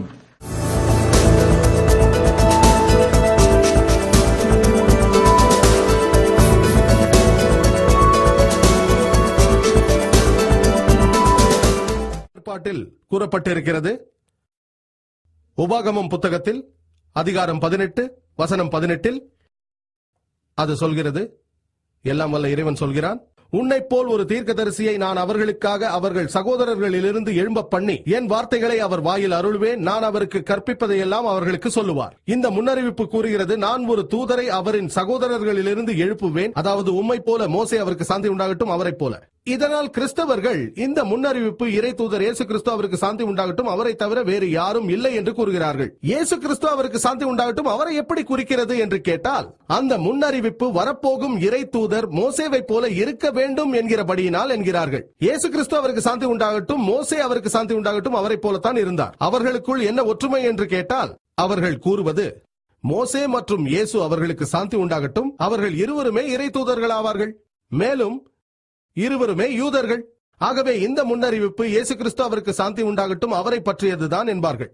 இவை இரண்டு மட்டும்தான் தேர்வு முறையானால், இவ்விரண்டு மட்டும்தான் அந்த முன்னறிவிப்பை நிறைவுபடுத்துமானால், அவர் ஒரு யூதர் இறை தூதர் என்பது மட்டும் போதுமானால், மோசே அவருக்கு சாந்தி உண்டாகட்டும் அவருக்கு பின்னால் வந்த அத்தனை இறை தூதர்களுக்கும் இந்த முன்னறிவிப்பு பொருந்தும். உதாரணத்திற்காக இறை தூதர் சுலைமான், எசேக்கியேல், ஏசாயா, தானியேல், ஹோசையா, ஜோயல், யோவான் ஸ்நானகர் அவர்கள் அனைவருக்கும் சாந்தி உண்டாகட்டும். இவர்கள் எல்லோரும் இறை தூதர்கள் தான், இவர்கள் எல்லோரும் யூதர்கள், இவர்களுக்கும் இந்த முன்னறிவிப்பு பொருந்தும். ஆனால் நாம் நன்றாக ஆராய்ந்தால் இந்த முன்னறிவிப்பு கடைசியும் இறுதியுமான இறை தூதர் முகமது நபி அவர்களை தவிர வேறு யாருக்கும் பொருந்தாது என்பது தெரிய வரும். இந்த முன்னறிவிப்பு ஒரு தீர்க்கதரிசியை நான் அவர்களுக்காக அவர்களின் சகோதரர்களிலிருந்து எழும்ப பண்ணி என்று குறிப்பிடுகிறது. நமக்கு தெரியும், அரபுகள் யூதர்களின் ஒன்றுவிட்ட சகோதரர்கள். மோசே ஒரு யூதர், முகமது நபி அவர்கள் ஒரு அரபி, அவர்களுக்கு சாந்தி உண்டாகட்டும். ஆகவே அரபிகளும் யூதர்களும் ஒன்றுவிட்ட சகோதரர்கள். அந்த முன்னறிவிப்பில் உன்னைப் போல ஒரு தீர்க்கதரிசியை நான் அவர்களுக்காக அவர்கள் சகோதரர்களிலிருந்து எழும்ப பண்ணி என் வார்த்தைகளை அவர் வாயில் அருளுவேன், நான் கற்பிப்பதையெல்லாம் அவர்களுக்கு சொல்லுவார் என்கிறது. நமக்கு தெரியும், இறை தூதர் முகமது நபி அவர்களுக்கு அல்லாஹ் சுப்ஹானஹு வ தஆலாவிடமிருந்து வஹி இறங்கும். அந்த வஹியை அவருக்கு வந்ததை, அவரது வாயில் அருளப்பட்டதை அப்படியே சொல்லுக்கு சொல் மாறுபடாமல் மக்களுக்கு சொல்லிவிடுவார். ஆகவே இந்த முன்னறிவிப்பு கடைசியும் இறுதியுமான இறை தூதர் முகமது நபி அவர்கள் அவருக்கு சாந்தி உண்டாகட்டும் அவருக்கு தான் பொருந்தும். அடுத்த வசனம் மேலும் சொல்கிறது, உபாகமம் அதிகாரம் 18 வசனம் 19, என் நாமத்தினாலே அவர் சொல்லும் என் வார்த்தைக்கு செவி கொடாதவன் எவனோ அவனை நான் விசாரிப்பேன், அதாவது தண்டிப்பேன். இதன் பொருள், வரவிருக்கிற இறை தூதர் முகமது நபி அவர்களுக்கு அருளிய வசனங்களுக்கு செவி சாய்க்காதவர்கள் எல்லோரையும் எல்லாம் வல்ல இறைவன் தண்டிப்பான். அன்பான சகோதரர்களே, இப்பொழுது டாக்டர் ஜாகிர் நாயக் அவர்கள் வேதாகமத்திலே உபாகமம் தீர்க்கதரிசன புஸ்தகத்திலே 18ஆம் அதிகாரம் 15-18 வசனங்களை குறித்து அந்த வசனம் ஹஜ்ரத் முகமது அவர்களை தான் குறிக்கும் என்று சொல்லி அவர் சொல்லுகிறதை பார்க்கிறோம். வேதாகமத்திலே நம் வேதத்தை வாசிக்கும் பொழுது வேதாகமத்துக்குள்ளாகவே அதனுடைய விளக்கத்தை தேட வேண்டும். ஏதோ தங்களுடைய கருத்தை அதில் திணிக்க வேண்டும் என்பதற்காக பல இஸ்லாமிய அறிஞர்கள் இந்த உபாகம தீர்க்கதரிசன புஸ்தகத்தை எடுத்து அவர்கள் தங்களுடைய இஷ்டம் போல அவர் விளக்குவதை நாம் பார்த்திருக்கிறோம். ஆனா இந்த இடத்துல வாசிக்கும் பொழுது, உன்னை போல ஒரு தீர்க்கதரிசியை உன் சகோதர நடுவிலிருந்து எழும்ப பண்ணுவேன் என்று சொல்லி ஆண்டவர் சொல்லுகிறார். அந்த தீர்க்கதரிசி மோசேயை போல ஒரு தீர்க்கதரிசி என்பவர் அவர் நிச்சயமாக அவர் இஸ்ரவேல் ஜனத்துக்குள்ளாக வர முடியாது. ஏனென்று சொன்னால் உங்கள் சகோதர நடுவில் என்று அவர் சொல்லுகிறார். அதனாலே அவர் இஸ்மாவேல் சந்ததியிலிருந்து வந்தவராகத்தான் இருக்க முடியும் என்பதாக அவர்கள் வாதம் வைக்கிறதை நாம் பார்க்கிறோம். முதலாவது, முகமது அவர்கள் இஸ்மாவேல் சந்ததியை சேர்ந்தவர் என்று சொல்லி அவர்கள் சொல்லுகிறது நாம் ஏற்றுக்கொள்ளுகிறது இல்லை. அவர் இஸ்மாவேல் சந்ததியாக இருக்க முடியாது என்பதுதான் நம்முடைய வாதமாக இருக்கிறது. இருந்தாலும் அது ஒருவேளை அப்படியே நம்ம ஏற்றுக்கொண்டாலும் இந்த இடத்திலே சொல்லப்பட்ட உன்னை போல் ஒரு தீர்க்கதரிசி என்று சொல்லப்படுகிறது, அது முகமது அவர்களைத்தான், ஹஜ்ரத் முகமது அவர்களைத்தான் குறிக்கும் என்று அவர்கள் சொல்லுகிற வாதத்தை நாம் கொஞ்சம் அலசி ஆராய்ந்து பார்க்கும் பொழுது நிச்சயமாக அது ஹஜ்ரத் முகமது அவர்களை குறிக்காது என்பதை நாம் தெளிவாக அறிந்து கொள்ள முடியும். உதாரணத்துக்கு இந்த வசனத்தில் வாசிக்கும் பொழுது உன்னை போல ஒரு தீர்க்கதரிசி என்று சொல்லி அவர் மோசையை பார்த்து சொல்லுகிற பொழுது, அவர் மோசையை போல ஒரு தீர்க்கதரிசி என்று சொன்னால் என்ன என்பதை உபாகமம் 34ஆம் அதிகாரத்தினுடைய 11ஆம் வசனத்திலே சொல்லப்பட்டிருக்கிறது. அவன் இஸ்ரவேல் எல்லோருக்கும் முன்பாக பிரத்யட்சமாய் செய்த சகல வல்லமையான கிரியைகளையும் மகா பயங்கரமான செய்கைகளையும் பார்த்தால் கர்த்தரை முகமுகமாய் அறிந்த மோசையை போல ஒரு தீர்க்கதரிசி என்று சொல்லப்பட்டிருக்கிறது.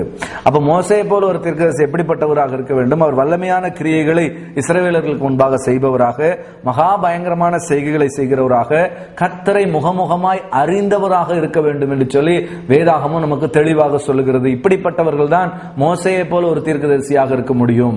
ஏதோ இவர்கள் சொல்லுகிறது போல மோசே கல்யாணம் பண்ணினார், அதனால இவரும் கல்யாணம் பண்ணினார், அதனால மோசையை போல தீர்க்கதரிசி. மோசே சண்டை போட்டார், இவரும் சண்டை போட்டார், அதனால ஒரு தீர்க்கதரிசி. மோசே சட்டத்தை கொண்டு வந்தார், இவரும் சட்டத்தை கொண்டு வந்தார், அதனால ஒரு தீர்க்கதரிசி. இது போன்ற ஒற்றுமைகள் அல்ல. வேதாகமும் மோசையை போல ஒரு தீர்க்கதரிசி என்று என்ன இதற்காக சொல்லப்பட்டிருக்கிறது? இஸ்ரவேல் எல்லாருக்கும் முன்பாக பிரத்யட்சமாய் செய்த சகல வல்லமையான கிரியைகளும் மகா பயங்கரமான செய்கைகளும் என்று சொல்லி, அதுவும் மாத்திரமல்ல கர்த்தரை முகமுகமாய் அறிந்த மோசையை போல ஒரு தீர்க்கதரிசி என்று சொல்லி வேதம் சொல்லுகிறது. அருமையான சகோதரர்களே, இந்த நேரத்தில் நாம் பார்க்க வேண்டியது என்று சொன்னால், ஹஜ்ரத் முகமது அவர்கள் தன்னுடைய வாழ்நாளிலே அற்புதம் செய்கிறவர்களாக இருக்கவில்லை என்பதை அவர்களுடைய வரலாறுகளே சொல்லுகிறது. அவரிடத்தில் அற்புதங்களை செய்யுங்கள் என்று சொல்லி போய் கேட்ட பொழுது அவர் இப்படி சொல்லுகிறவராக இருந்தார். அதாவது எனக்கு இந்த குரானே அற்புதமாக இருக்கிறது என்று சொல்லுகிறவராக இருந்தார். அவர் கண்களுக்கு முன்பாக அற்புதங்களை செய்தவராக, பயங்கரமான வெளியரங்கமான அற்புத அடையாளங்களை செய்தவராக அவர் இருக்கவில்லை என்பதை இன்றைக்கு இஸ்லாமிய அறிஞர்களே ஒத்துக்கொள்ளுகிறதை நாம் பார்க்கிறோம். அப்படி இருக்கும் பொழுது அவர் மோசையை போல கண்களுக்கு முன்பாக பகிரங்கமாக அற்புதங்களை செய்தவராக இருக்கவில்லை அப்படிங்கிறது நமக்கு தெளிவாக தெரிகிறது. இரண்டாவது, இஸ்லாமிய நண்பர்களுடைய கேள்வி என்ன என்று சொன்னால், ஏன் உங்கள் சகோதர நடுவிலிருந்து என்று சொல்லி இஸ்ரவேலரை பார்த்து கடவுள் சொல்ல வேண்டும் என்று சொல்லி அவங்க கேட்கிற கேள்வி பார்க்கிறோம். ஒருவேளை இந்த கேள்வி நியாயமான கேள்வியாக இருக்கிறது என்பது போல தெரிந்தாலும் இந்த கேள்விக்கான பின்னணியத்தை நாம் பார்க்கும் பொழுது கடவுள் இந்த இடத்திலே சரியாகத்தான் சொல்லி இருக்கிறார் என்பதை நாம் அறிந்து கொள்ள முடியும். குறிப்பாக எதனாலே அவர் உங்கள் சகோதர நடுவில் இருந்து என்று சொன்னார்? யாத்ராகம புஸ்தகம் 12ஆம் அத்தியாயத்தினுடைய 38ஆம் வசனம் வாசிக்கும் பொழுது, எகிப்திலிருந்து புறப்பட்ட இஸ்ரவேல் ஜனங்களோடு கூட அவர்களோடு கூட பல ஜாதியான ஜனங்கள் அநேகர் போனதுமின்றி மிகுதியான ஆடு மாடுகளும் போனது என்று சொல்லி வேதத்தில் சொல்லப்பட்டிருக்கிறது. அதாவது எகிப்திலிருந்து புறப்பட்டு வந்த இஸ்ரவேலர்களில் கூட வெறும் இஸ்ரவேலர்களுடைய 12 கோத்திரம் மட்டுமல்ல, அவர்களோடு கூட பல ஜாதியான மக்கள் வந்தார்கள் என்று சொல்லி வேதம் சொல்லுகிறது. அது மாத்திரமல்ல, என்னாகும் 11 அதிகாரம் 4ஆம் வசனத்தில் வாசிக்கிறோம், அவர்களோடு கூட இருந்த பல ஜாதியான மக்கள் என்று சொல்லி வாசிக்கிறோம். அப்படியானால் அவர்களோடு கூட பல ஜாதியான மக்கள் வந்திருந்தார்கள் என்பதுதான் இந்த இடத்திலே நாம் பார்க்கிறோம். இந்த இடத்துல நாம் வாசிக்கிறோம். அப்படின்னா அன்புக்குரிய சகோதரர்களே, பல ஜாதியான மக்கள் அன்றைக்கு அவர்களோடு கூட இருந்தபடியினாலதான் ஆண்டவர் இஸ்ரவேல் ஜனங்களை பார்த்து எல்லா இடங்களிலும் உங்கள் சகோதரர்கள் நடுவிலிருந்து, உங்கள் சகோதரர் நடுவில் என்று சொல்லுகிறதை நாம் பார்க்கிறோம். உபாகம புஸ்தகம் 17ஆம் அத்தியாயத்தினுடைய 15ஆம் வசனத்தை வாசிக்கும் பொழுது, உங்கள் தேவனாகிய கர்த்தர் தெரிந்து கொள்பவனே உனக்கு ராஜாவாக வைக்க கடவாய், உங்கள் சகோதரர்களுக்குள் இருக்கிற ஒருவனையே உன்மேல் ராஜாவாக ஏற்படுத்த கடவாய், உன் சகோதரன் அல்ல அந்நியனை ராஜாவாக ஏற்படுத்தக்கூடாது என்று ஆண்டவர் தெளிவாக சொல்லுகிறதை பார்க்கிறோம். அப்ப இஸ்ரவேல் ஜனங்களை பார்த்து ஆண்டவர் சொல்லுகிறார், உங்கள் சகோதரரிலிருந்து தான் ஒருவன் ராஜாவாக வர வேண்டும். இஸ்ரவேல் ஜனங்களை பார்த்து தான் சொல்லுகிறார் என்பதை குறித்து வாசிக்கும் பொழுது தெளிவடைய வேண்டும் என்று சொன்னால் 19ஆம் வசனத்தையும் 20ஆம் வசனத்தையும் வாசிக்கும் பொழுது, இந்த நியாயப்பிரமாணத்தின் எல்லா வார்த்தைகளையும் இந்த கட்டளைகளையும் கைக்கொண்டு இவைகளின்படி செய்வதற்காக தன் தேவனாகிய கர்த்தருக்கு பயந்திருக்கும்படி கற்றுக்கொள்ளும் பொருட்டு அவன் லேவியராகிய ஆசாரியரிடத்தில் இருக்கிற நியாயப்பிரமாண நூலை பார்த்து தனக்காக ஒரு பிரதி எழுதி தன்னிடத்தில் வைத்துக் கொண்டு தன் ஜீவனுள்ள நாளெல்லாம் அதை வாசிக்க கடவன் என்று சொல்லி ஆண்டவர் சொல்லுகிறார். இப்படி செய்வதனால் தானும் தன் குமாரரும் இஸ்ரவேலின் நடுவே தங்கள் ராஜ்யத்தில் நீடித்து வாழ்வார்கள் என்று சொல்லி வேதத்திலே வாசிக்கிறோம். அப்போ 17ஆம் அத்தியாயத்திலே இஸ்ரவேலருடைய சகோதரர் ஒருவர் தான் ராஜாவாக வர வேண்டும் என்பதை ஆண்டவர் சொல்லுகிறார். உன் அந்நியன் கிடையாது என்று தெளிவுபடுத்தி இருக்கிறார். அதையத்தான் 18ஆம் அதிகாரத்தில் வாசிக்கும் பொழுதும் இஸ்ரவேலை பார்த்து தான் ஆண்டவர் சொல்லுகிறார், உன்னுடைய சகோதர நடுவிலிருந்து ஒரு தீர்க்கதரிசி எழும்ப பண்ணுவேன் என்று சொல்லி. அதனால் இந்த தீர்க்கதரிசி என்பவர் நிச்சயமாக ஹஜ்ரத் முகமது அவர்கள் இல்லை என்பது தெளிவாக தெரிகிறது. எழுதப்பட்ட அப்போஸ்தலர் நடபடிகள், இயேசு கிறிஸ்துவின் சீடர்கள் மூலமாக எழுதப்பட்ட, அவருடைய அப்போஸ்தலர் மூலமாக அவருடைய சீடர்கள் மூலமாக எழுதப்பட்ட அந்த புத்தகங்களிலே வாசிக்கிறோம். என்ன சொல்லப்பட்டிருக்கிறது பார்த்தீர்கள் என்று சொன்னால், ஆனபடியினாலே அப்போஸ்தலர் நடபடிகள் புத்தகம் 3ஆம் அதிகாரம் 19, 20, 21, 22 வசனங்களை வாசிக்கிறோம். மோசேயினால் அறிவிக்கப்பட்ட அந்த தீர்க்கதரிசி இயேசு கிறிஸ்து தான் என்பதை அங்கே அப்போஸ்தலர்கள் மூலமாக அப்போஸ்தலனாகிய பேதுரு மூலமாக ஆண்டவர் அன்றைக்கே வெளிப்படுத்தி இருக்கிறார். அன்றைக்கே அவர் அந்த வார்த்தையை, அந்த வசனத்தை குறிப்பிட்டு, அந்த வசனத்தினுடைய காரியத்தை குறிப்பிட்டு சொல்லுகிறதை நாம் பார்க்கிறோம். மோசே பிதாக்களை நோக்கி, உங்கள் தேவனாகிய கர்த்தர் என்னை போல ஒரு தீர்க்கதரிசியை உங்களுக்காக உங்கள் சகோதரரிலிருந்து எழும்ப பண்ணுவார், அவர் உங்களுக்கு சொல்லும் எல்லாவற்றுக்கும் செவி கொடுப்பீர்களாக இயேசு கிறிஸ்துவில் நிறைவேறுகிறது என்பதை வேதத்திலே வாசிக்கிறோம். அப்போஸ்தலர் 3:19 ஆனபடினாலே கர்த்தருடைய சந்நிதியிலிருந்து இளைப்பாறுதலின் காலங்கள் வரும்படிக்கு முன்னே குறிக்கப்பட்ட இயேசு கிறிஸ்துவை அவர் உங்களிடத்தில் அனுப்பும்படிக்கு உங்கள் பாவங்களை நிவர்த்தி செய்யும் பொருட்டும் நீங்கள் மனம் திரும்பி குறப்பருங்கள். உலகத் தோற்றம் முதல் தேவன் தம்முடைய பரிசுத்த தீர்க்கதரிசிகள் எல்லோருடைய வாக்கினாலும் உரைத்தவைகள் எல்லாம் நிறைவேறி தீரும் காலம் வருமளவும் பரலோகம் அவரை ஏற்றுக்கொள்ள வேண்டும் என்று வேதத்திலே நாம் சொல்லப்பட்டிருக்கிறதை பார்க்கிறோம். அருமையான சகோதரர்களே, வேதம் நமக்கு தெளிவாக சொல்லுகிறது, அந்த தீர்க்கதரிசி இயேசு கிறிஸ்து தான். உடனே ஒரு சந்தேகம் வரும், இயேசு கிறிஸ்து தீர்க்கதரிசி தானா? அப்போ இயேசு கிறிஸ்து நாங்க சொல்லுகிறது போல நீங்களும் தீர்க்கதரிசி என்று தான் சொல்லுகிறீர்களா? இதுதான் ஏற்கனவே நான் உங்களுக்கு சொல்லியிருக்கிறேன். ஒரு யானையை பார்த்த குருடனை போல ஏதோ ஒரு பகுதியை தொட்டுவிட்டு இப்படித்தான் யானை இருக்கும் என்று சொல்லி குருடன் நினைத்துக் கொள்வான் என்று சொல்லி ஒரு கதை சொல்லப்படுகிறது வேடிக்கையாக. யானையுடைய காலை தொட்டு பார்த்தவன், ஓ இது யானையுடைய தூண் போல இருக்கிறது என்றும், காதை தொட்டு பார்த்தவன் யானை முறம் போல இருக்கிறது என்று சொல்லி நினைத்துக் கொள்ளுவான் என்பது போலத்தான் இன்றைக்கு வேதாகமத்தினுடைய சில வார்த்தைகளை எடுத்துக்கொண்டு, சில வசனங்களை எடுத்துக்கொண்டு இயேசு கிறிஸ்து தீர்க்கதரிசி தானா என்று கேட்டால் இயேசு கிறிஸ்து தீர்க்கதரிசி தான். சில வசனங்களை எடுத்துக்கொண்டு இயேசு கிறிஸ்து சாதாரண மனிதனாக வந்தாரா என்று சொன்னால், ஆமா அவர் இந்த பூமிக்கு மனிதனாகத்தான் வந்தான். தாசனாக வந்தாரா, அவர் இந்த பூமிக்கு வந்து ஊழியனாக வந்தாரா, அடிமையின் ரூபம் எடுத்தாரா என்று சொன்னால் அவன் அவர் அடிமையின் ரூபம் எடுத்தார். அவர் இஸ்ரவேலுக்கு மட்டும்தான் வந்தாரா, அவர் இஸ்ரவேலுக்காக வந்த தீர்க்கதரிசியா என்று சொன்னால் வேதாகமம் அப்படித்தான் சொல்லுகிறார், அவர் இஸ்ரவேலுக்காக வந்தவர். அதே நேரத்தில் இயேசு கிறிஸ்து முழு உலகத்தின் பாவத்தை சுமந்து தீர்க்கிற தேவ ஆட்டுக்குட்டியா என்று சொன்னால் வேதம் அப்படித்தான் சொல்லுகிறது, இயேசு கிறிஸ்து உலகத்தின் பாவத்தை சுமந்து தீர்க்க வந்த தேவ ஆட்டுக்குட்டி, அவர் உலக ரட்சகர் என்று சொல்லி வேதம் சொல்லுகிறது. அதனால இயேசு கிறிஸ்துடைய வாழ்க்கையிலே பல தீர்க்க தரிசனங்கள் உண்டு, பல காரியங்கள் உண்டு. அதிலே ஒரு தீர்க்க தரிசனம் தான் அவர் மோசேயை போல ஒரு தீர்க்கதரிசியாக இருப்பார் என்பது. அது இயேசு கிறிஸ்துவில் நிறைவேறியது என்பதை ஹஜ்ரத் முகமது அவர்கள் வாழ்ந்த காலத்துக்கு 500 வருஷத்துக்கு முன்பாகவே, இவர் பிறப்பார் என்றோ அல்லது இவர் இருப்பார் என்றோ இவர் வருவார் என்றோ தெரியாத காலத்திலேயே அப்போஸ்தலனாகிய பேதுரு மூலமாக ஆண்டவர் முன் குறித்திருக்கிறார், முன் உரைத்திருக்கிறார் என்பதை நாம் அறிந்து கொள்ள முடியும். ஆண்டவராகிய தேவன் தன்னுடைய அப்போஸ்தலர் மூலமாக இந்த தீர்க்கதரிசி இயேசு கிறிஸ்து தான் என்பதை தெளிவாக வேதத்திலே சொல்லி இருக்கிறார்.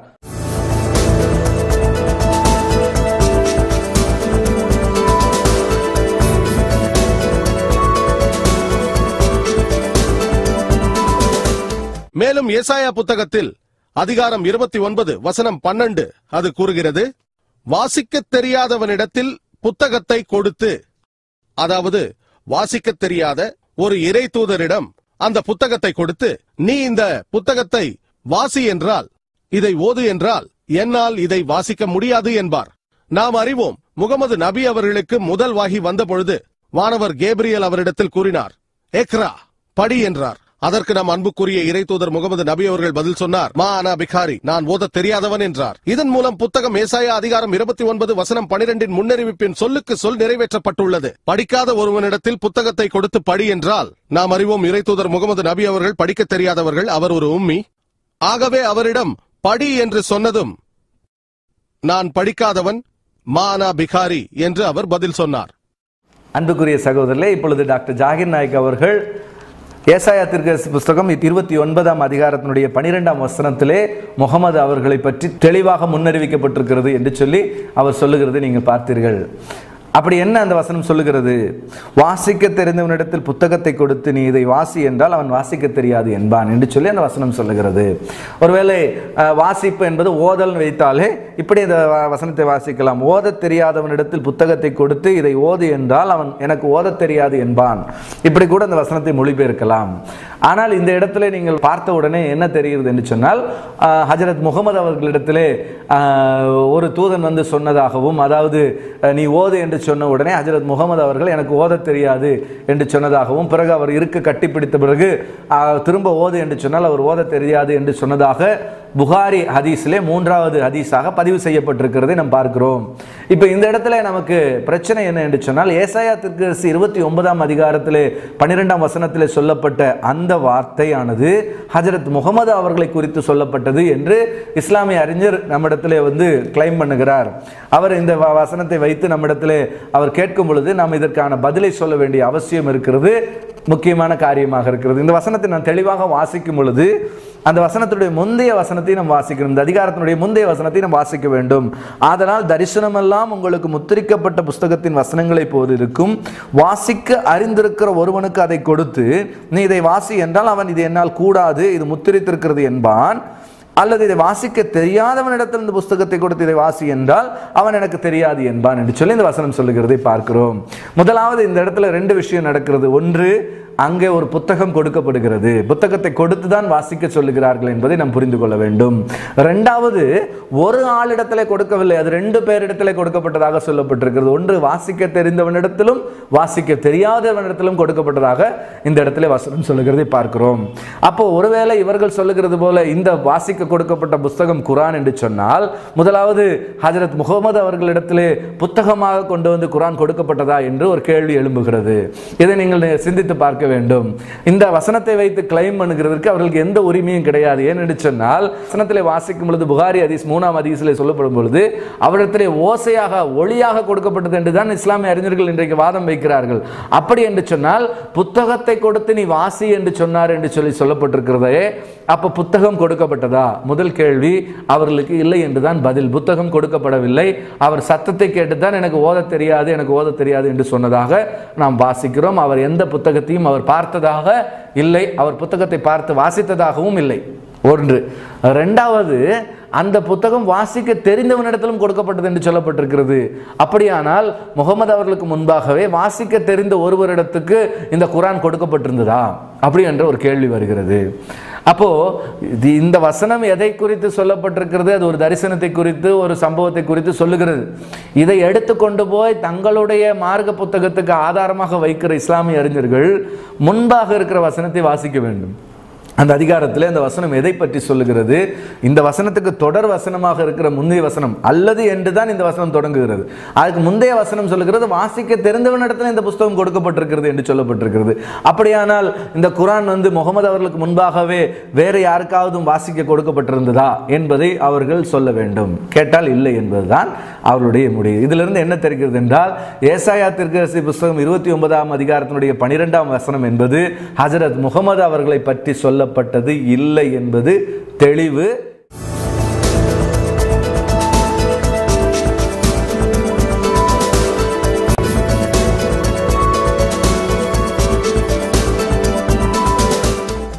இறை தூதர் முகமது நபி அவர்கள் அவர் மீது சாந்தி உண்டாகட்டும் அவரின் பெயர் குறிப்பிட்டே பைபிளில் பழைய ஏற்பாட்டில் முன்னறிவிப்பு ஒன்று உள்ளது. சாலமோனின் உன்னத பாட்டு அதிகாரம் 5 வசனம் 16 சொல்லப்பட்டிருக்கிறது.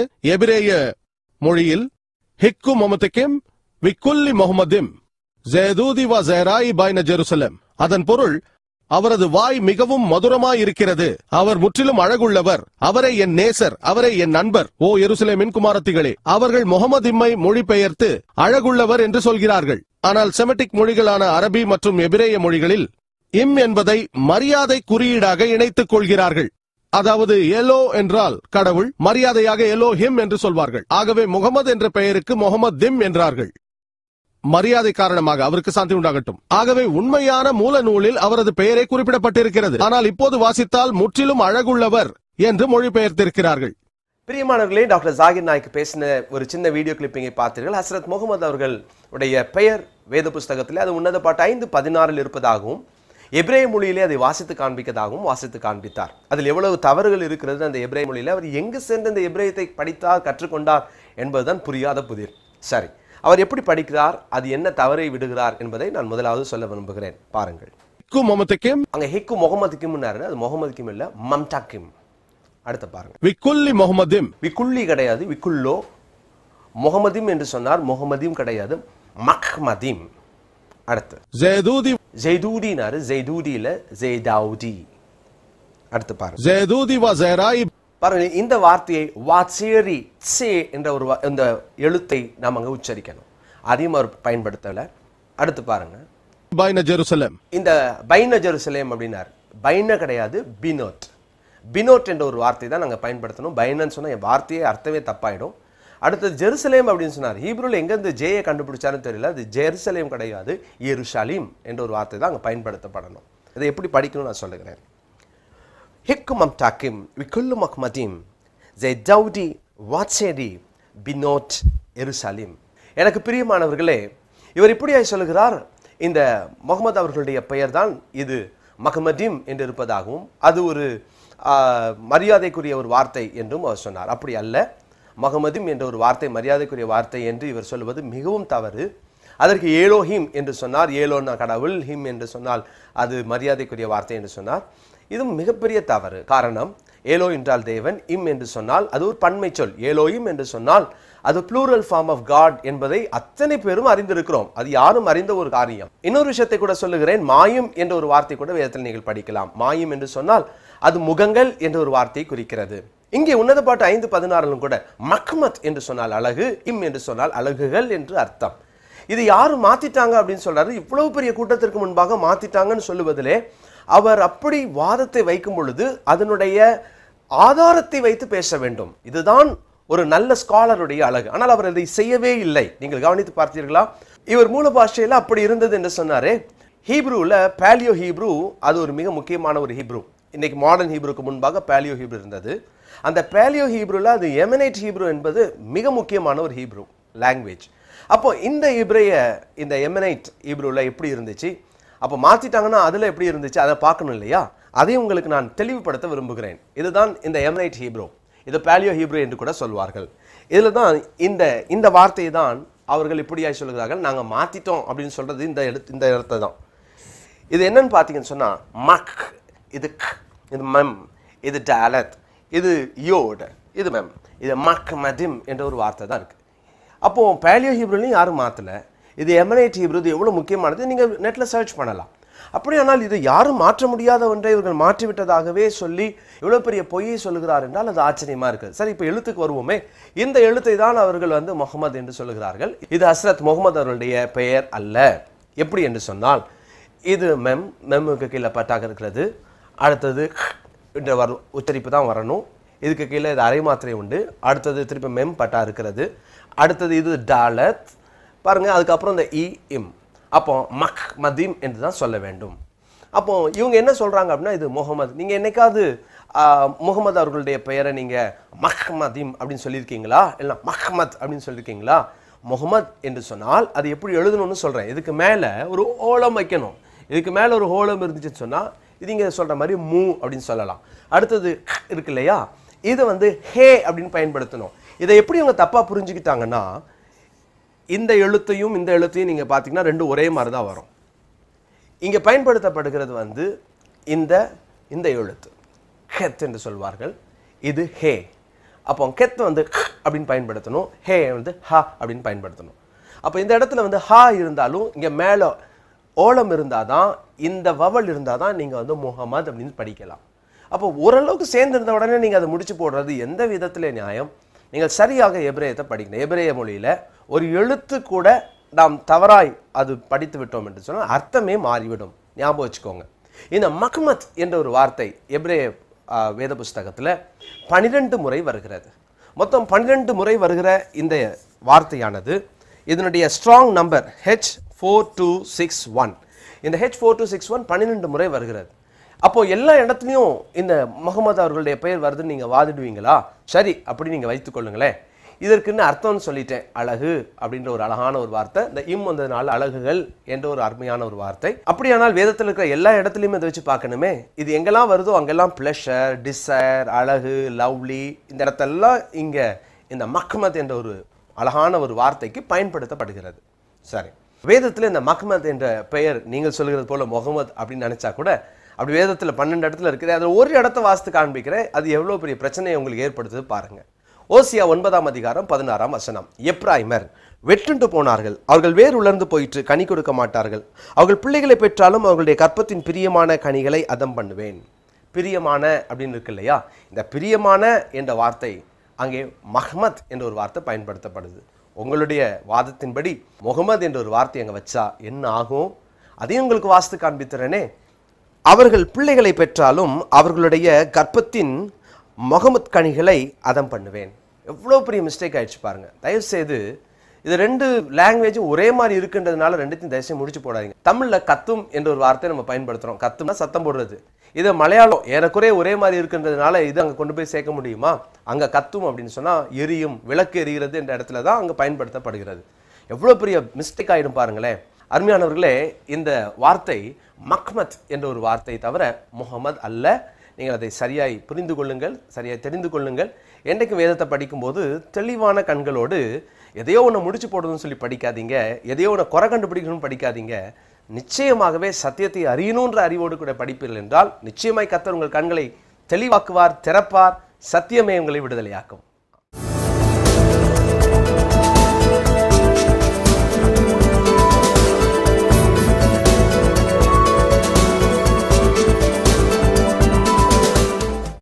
பிரியமானவர்களே, கடந்த சில காலங்களாக வேத புஸ்தகத்திலே அகமது என்ற ஒரு பெயர் இருப்பதாகவும் அது ஏசாயா 42:1 இருப்பதாகவும் அநேக இடங்களிலே இஸ்லாமியர்கள் வாதிட்டு வருகிறதை நீங்கள் அறிந்திருக்கிறீர்கள். அப்படி ஏசாயா 42:1 அகமது இருக்கிறதா? அதை நாம் அறிந்து கொள்வது நம்முடைய கடமை. நான் ஏசாயா 42:1 நான் முதலாவது தமிழிலே படிக்கிறேன். இதோ நான் ஆதரிக்கிற என் தாசன், நான் தெரிந்து கொண்டவரும் என் ஆத்துமாவுக்கு பிரியமானவரும் இவரே. என் ஆவியை அவர் மேல் அமர பண்ணினேன், அவர் புறஜாதிகளுக்கு நியாயத்தை வெளிப்படுத்துவார். Behold my servant whom I uphold, my elect in whom my soul delight. I have put my spirit upon him, he shall bring forth judgment to the Gentiles. அதை எபிரேயத்திலே நான் படிக்கிறேன். Hen abdi etmak, bau bikri dat setan apsi, natati ruhi allav mispat, lohayim yavshi. இந்த வார்த்தையை வைத்துக்கொண்டு, அதாவது ஏசாயா 42:1 எட்மாக் என்ற ஒரு வார்த்தையை வைத்துக்கொண்டு இது வந்து அகமதை குறிக்கிறது என்று மறுபடியும் இஸ்லாமியர்கள் முடித்து போட்டு இதை காண்பிக்கிறதை பல இடங்களிலே பார்க்கலாம்.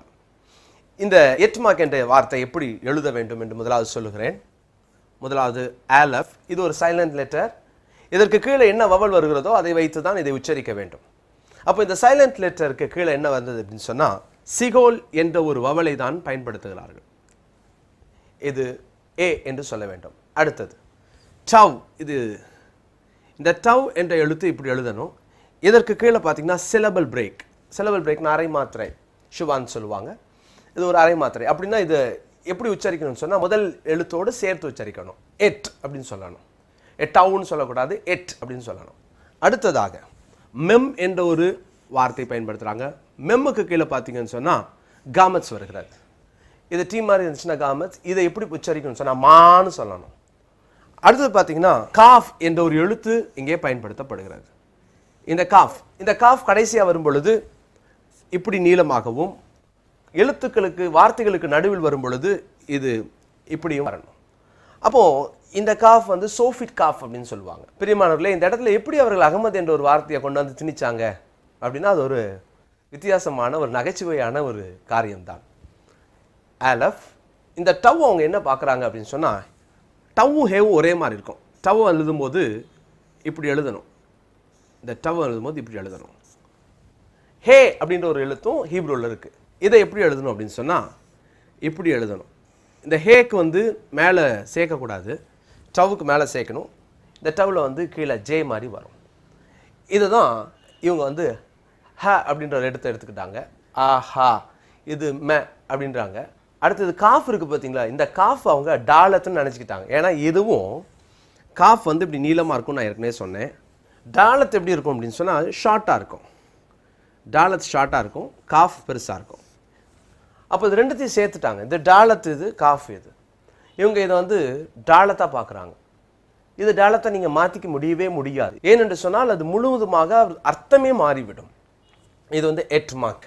அப்போ இது வந்து அகமத் அப்படின்னு சொல்லி நீங்களே சேர்த்து வாசித்தால் கூட கடைசியில் உங்களுக்கு இது பிரச்சனையாகவே மாறிவிடும். காரணம், வேத புஸ்தகத்தில் இதனுடைய ஹீப்ரூவினுடைய ஸ்ட்ராங் நம்பர் அப்படின்னு பார்த்தீங்கன்னா 8551. இந்த 8551 20 முறை வருகிறது. 20 முறை எபிரேயத்தில் நீங்கள் படிக்கலாம். 20 முறையும் 20 வித்தியாசமான ஒரு இடங்களிலே பயன்படுத்தப்படுகிறது. இதுக்கு எதற்காக இதை பயன்படுத்துகிறாங்க அப்படின்னு சொன்னால், அப்ஹோல்ட், பிடித்துக்கொள்ளுதல், கிராஸ்பிங் அல்லது பற்றி கொள்ளுதல், இதெல்லாம் இந்த எட்மாக் அப்படின்ற ஒரு வார்த்தைக்கு பயன்படுத்தப்படுகிறது. அப்படி நீங்கள் சொல்லுகிறபடி இது அகமத் அப்படின்னு சொன்னாலும், நீதிமொழிகள் 5ஆம் அதிகாரம் 5ஆம் வசனத்தை நான் வாசிக்கிறேன். அங்கே இந்த அகமத் என்ற ஒரு வார்த்தை நீங்கள் சொல்றது போல பயன்படுத்தப்படுகிறது. அது எப்படி அர்த்தம் மாறுது பாருங்களேன். நான் வாசிக்கிறேன். அவள் காலடிகள் மரணத்துக்கு இறங்கும், அவள் நடைகள் பாதாளத்தை பற்றி போகும். பற்றி போகும் என்ற இடத்துல அகமதுன்ற ஒரு வார்த்தை நீங்கள் சொல்ற மாதிரி வருது. அது அகமது அல்ல, எட்மாக். அதே போல நீதிமொழிகள் 5ஆம் அதிகாரம் 22ஆம் வசனத்தை வாசிக்கிறேன். துன்மார்க்கனை அவனுடைய அக்கிரமங்களே பிடித்து கொள்ளும், தன் பாவ கயிறுகளால் கட்டப்படுவான். பிடித்து கொள்ளும் இடத்துல எட்மாக் என்ற வார்த்தை தான் பயன்படுத்தப்படுது. இங்கே நீங்கள் சொல்ற மாதிரி அகமது வச்சா என்ன ஆகும், அதையும் வாசித்து காண்பிக்கிறேனே பாருங்கள். துன்மார்க்கனை அவனுடைய அக்கிரமங்களே அகமத் கொள்ளும். எவ்வளோ பெரிய அர்த்தம் மாறி எவ்வளோ பெரிய சங்கடத்தில் சிக்கலில் உங்களை மாட்டி விடுறது பாருங்க. தயவுசெய்து எபிரேயத்தில் ஒரு வார்த்தையை வச்சுட்டு இன்னொரு வார்த்தையை தயவுசெய்து முடிச்சு போட முயற்சி செய்யாதீங்க. ஒன்றில் ஒருவேளை உங்களுக்கு சாதகமாக இருப்பதை போல காணப்படலாம், நீங்கள் இருக்கிறது போல எடுத்துக்கொள்ளலாம், ஆனால் மற்றதில் உங்களை மாட்டி விட்டுரும். அதனால் சத்தியத்தை அறிந்து கொள்ள வேண்டும், தெரிந்து கொள்ள வேண்டும் என்ற தேடுதலோடு கூட படியுங்கள். நிச்சயமாகவே சத்தியம் உங்களை விடுதலையாக்கும். ஆண்டவராகிய இயேசு கிறிஸ்துவே சத்தியம், அவர்தான் அல்ஹாக் அப்படின்னு வாசிக்கிறோம். அதனால் அவரே சத்தியம். ஆண்டவராகிய இயேசு கிறிஸ்து உங்கள் கண்களை திறப்பாராக.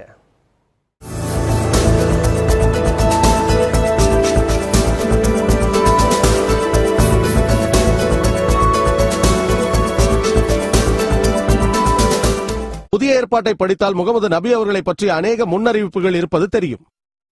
யோவான் எழுதிய சுவிசேஷம் அதிகாரம் 14 வசனம் 16 இயேசு கிறிஸ்து அவருக்கு சாந்தி உண்டாகட்டும் சொல்கிறார், நான் பிதாவிடம் வேண்டிக் கொள்வேன், அப்பொழுது என்றென்றைக்கும் உங்கள் உடனே இருக்குமாறு ஒரு தேற்றறிவாளனை உங்களுக்கு அருள்வார். மேலும் யோவான் சுவிசேஷம் அதிகாரம் 15 வசனம் 26 தேற்றறிவாளன் வரும்போது அவர் என் பிதாவினால் அனுப்பப்பட்டவர், அவர் என்னை மேன்மைப்படுத்துவார்.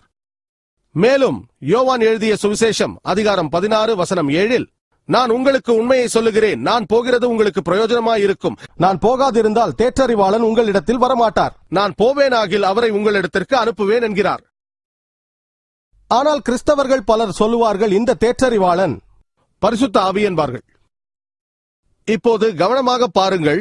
யோவான் சுவிசேஷம் அதிகாரம் 16 வசனம் 7 கூறுகிறது, ஆயினும் நான் உங்களுக்கு உண்மையை சொல்லுகிறேன். இயேசு கிறிஸ்து அவருக்கு சாந்தி உண்டாகட்டும் அவர் சொல்கிறார், ஆயினும் நான் உங்களுக்கு உண்மையை சொல்லுகிறேன், நான் போகிறது உங்களுக்கு பிரயோஜனமாக இருக்கும், ஆயினும் நான் போகவில்லை என்றால் அந்த தேற்றறிவாளன் வரமாட்டார், போய் அவரை உங்களிடத்தில் அனுப்பி வைப்பேன். இத்தகைய லட்சியத்திற்குரிய தேற்றறிவாளன் வர வேண்டுமானால் இயேசு கிறிஸ்து அவர் மீது சாந்தி உண்டாகட்டும் அவர் போயே ஆக வேண்டும். அவர் போனால்தான் அந்த தேற்றறிவாளன் வருவார். இயேசு கிறிஸ்து அவருக்கு சாந்தி உண்டாகட்டும் ஞான ஸ்நானம் பெறும்போதே பரிசுத்த ஆவியானவர் அங்கு இருந்தார் என்பது நமக்கு தெரியும். இயேசு கிறிஸ்து அவருக்கு சாந்தி உண்டாகட்டும் அவர் பிறப்பதற்கு முன்னாலேயே பரிசுத்த ஆவி இருந்தது. எலிசபெத்தின் கர்ப்பப்பையில் இருந்தது. பைபிளில் பல இடங்களில் குறிப்பிடப்பட்டுள்ளது. ஆகவே இந்த தேற்றறிவாளனை பரிசுத்த ஆவியோடு ஒப்பிட முடியாது.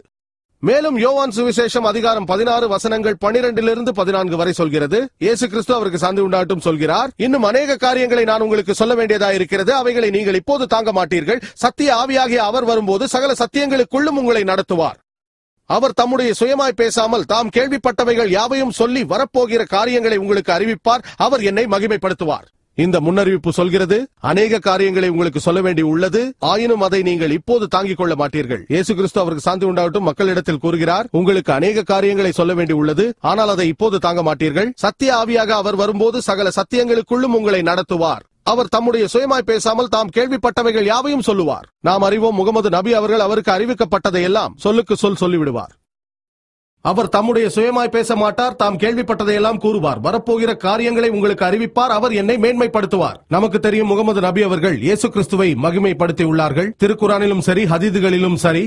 நாங்கள் இயேசு கிறிஸ்து அவருக்கு சாந்தி உண்டாகட்டும், அல்லாஹ் சுப்ஹானஹு வ தஆலாவின் மிக வல்லமை மிக்க இறை தூதர்களில் ஒருவர் என நம்புகிறோம். இயேசு கிறிஸ்து அவருக்கு சாந்தி உண்டாகட்டும், மெசாயா மொழிபெயர்த்தால் கிறிஸ்து என்பதையும் நம்புகிறோம். அவர் அதிசயமாக பிறந்தார், எந்தவித ஆண்கள் தொடர்புமின்றி கருவானார் என்பதையும் நம்புகிறோம். இன்றைய நவீன கிறிஸ்தவர்கள் கூட இதை நம்புவதில்லை. அவர் இறைவனின் அனுமதியோடு இறந்தவரை உயிர்ப்பித்தார் என நம்புகிறோம். பிறவி குருடர்களை, குஷ்டரோகிகளை இறைவனின் அனுமதியோடு சுகப்படுத்தினார் என நம்புகிறோம். ஆகவே முகமது நபி அவர்கள் இயேசு கிறிஸ்து அவருக்கு சாந்தி உண்டாகட்டும் அவரை மகிமைப்படுத்தினார்.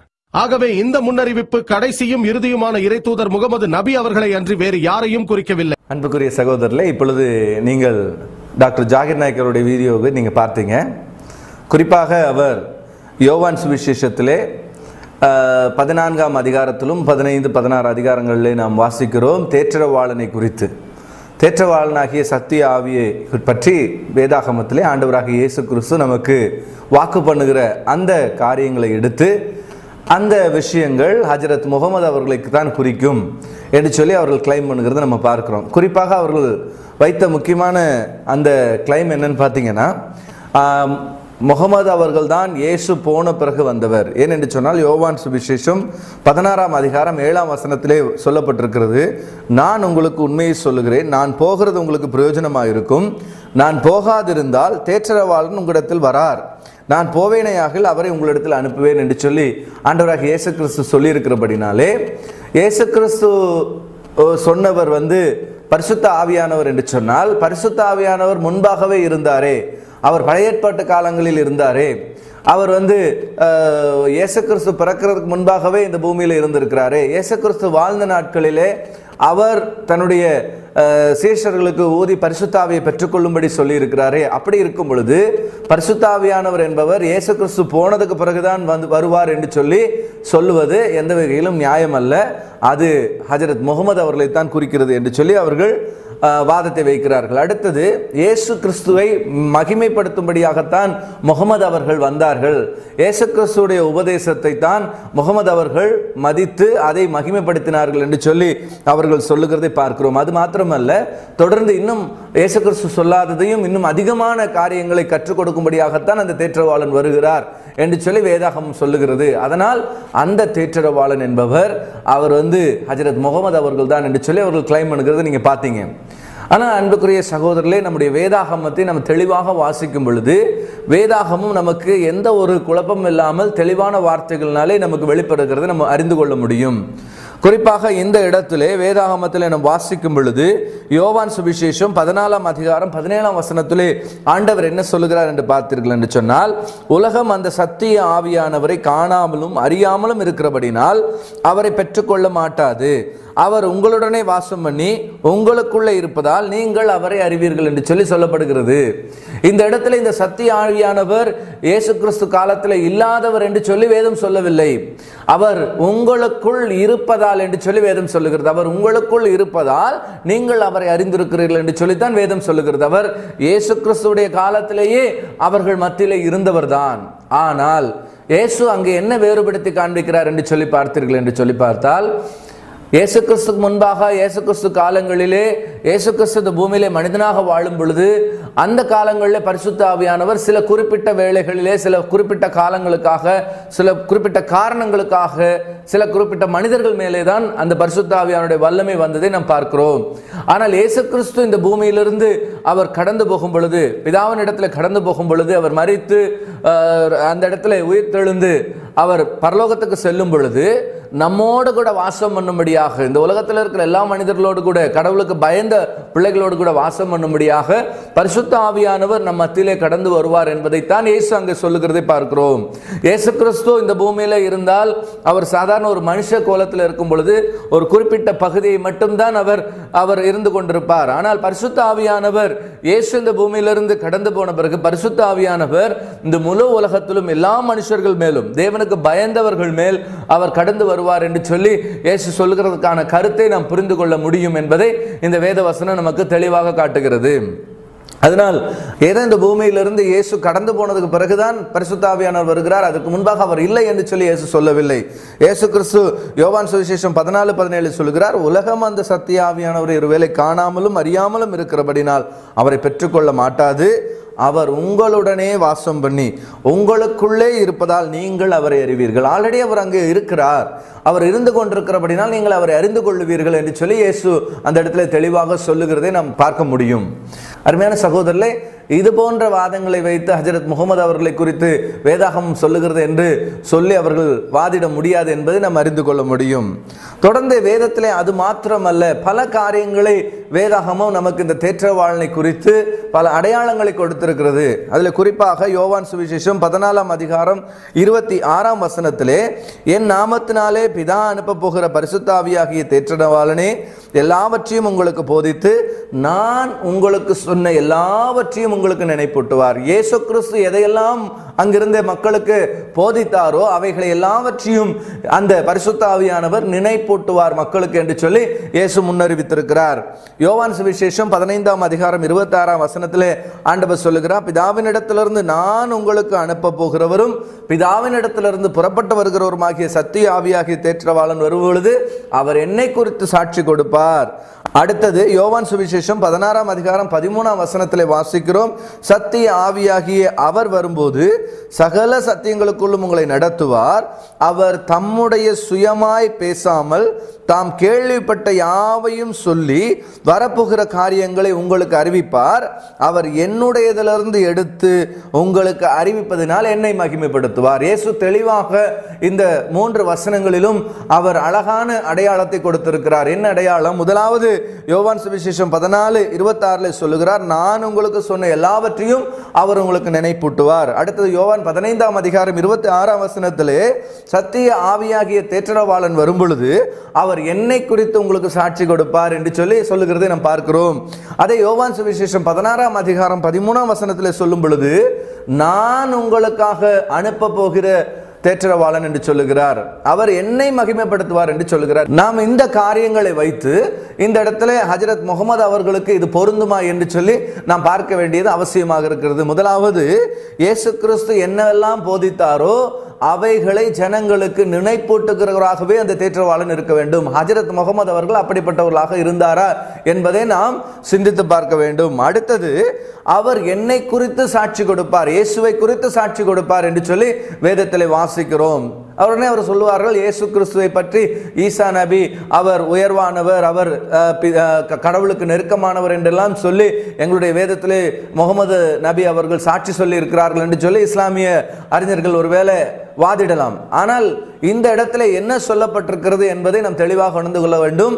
இயேசு கிறிஸ்து தன்னை பற்றி என்ன சொல்லி இருக்கிறாரோ அவற்றை தான் போதிக்க வேண்டும். ஏனென்றால் என்னுடைய இதிலிருந்து எடுத்து அவர் உங்களுக்கு அறிவிப்பதனால் என்னை மகிமைப்படுத்துவார். இயேசு என்ன போதித்தாரோ அவைகளிலிருந்து மட்டும்தான் அவர் எடுத்து போதிக்க வேண்டும் என்று சொல்லி பார்க்கிறோம். அது மட்டுமல்ல, அந்த தேற்றவாளனை இயேசு கிறிஸ்து தான் அனுப்ப போகிறார் என்று சொல்லி வேதம் சொல்லுகிறது. நான் உங்களுக்கு அனுப்ப போகிறவர் என்று சொல்லப்படுகிறது. யோவான் சுவிசேஷம் 16 வசனத்திலே சொல்லப்பட்டிருக்கிறது, அவர் இயேசு கிறிஸ்துவுடைய வசனத்திலிருந்து இயேசு கிறிஸ்துவின் இடத்திலிருந்து எடுத்து போதித்து மகிமைப்படுத்துவார் என்று சொல்லப்படுகிறது.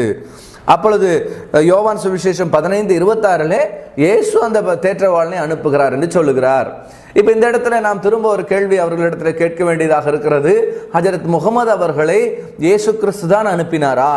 இயேசு கிறிஸ்து தான் இந்த பூமிக்கு நபியாக அனுப்பினாரா அல்லது தீர்க்கதரிசியாக அனுப்பினாரா என்பதை அவர்கள் நமக்கு சொல்ல வேண்டும். ஆனால் அவர்கள் நிச்சயமாக அதை ஒத்துக்கொள்ளப் போவதில்லை. ஏனென்று சொன்னால் இயேசு கிறிஸ்துவுக்கு அது போன்ற வல்லமை இல்லை என்பதுதான் இஸ்லாமிய அறிஞர்களுடைய ஒரு வாதமாக இருக்கிறது. அப்படி இருக்கும் பொழுது இயேசுதான் முகமது அவர்களை இந்த பூமிக்கு அனுப்பினார் என்று சொல்லி அவர்கள் ஒத்துக்காத பொழுது தேற்றரவாளன் என்கிற இந்த வார்த்தையை அவர்கள் ஒரு காலத்திலும் கிளைம் பண்ண முடியாது என்பதை நம்ம அறிந்து கொள்ளலாம். தொடர்ந்து இயேசு கிறிஸ்து சொல்லுகிறார், அவர் என்னுடைய இதிலிருந்து எடுத்து உங்களுக்கு அறிவிப்பதில் நான் என்னை மகிமைப்படுத்துவார் என்று சொல்லுகிறதை பார்க்கிறோம்.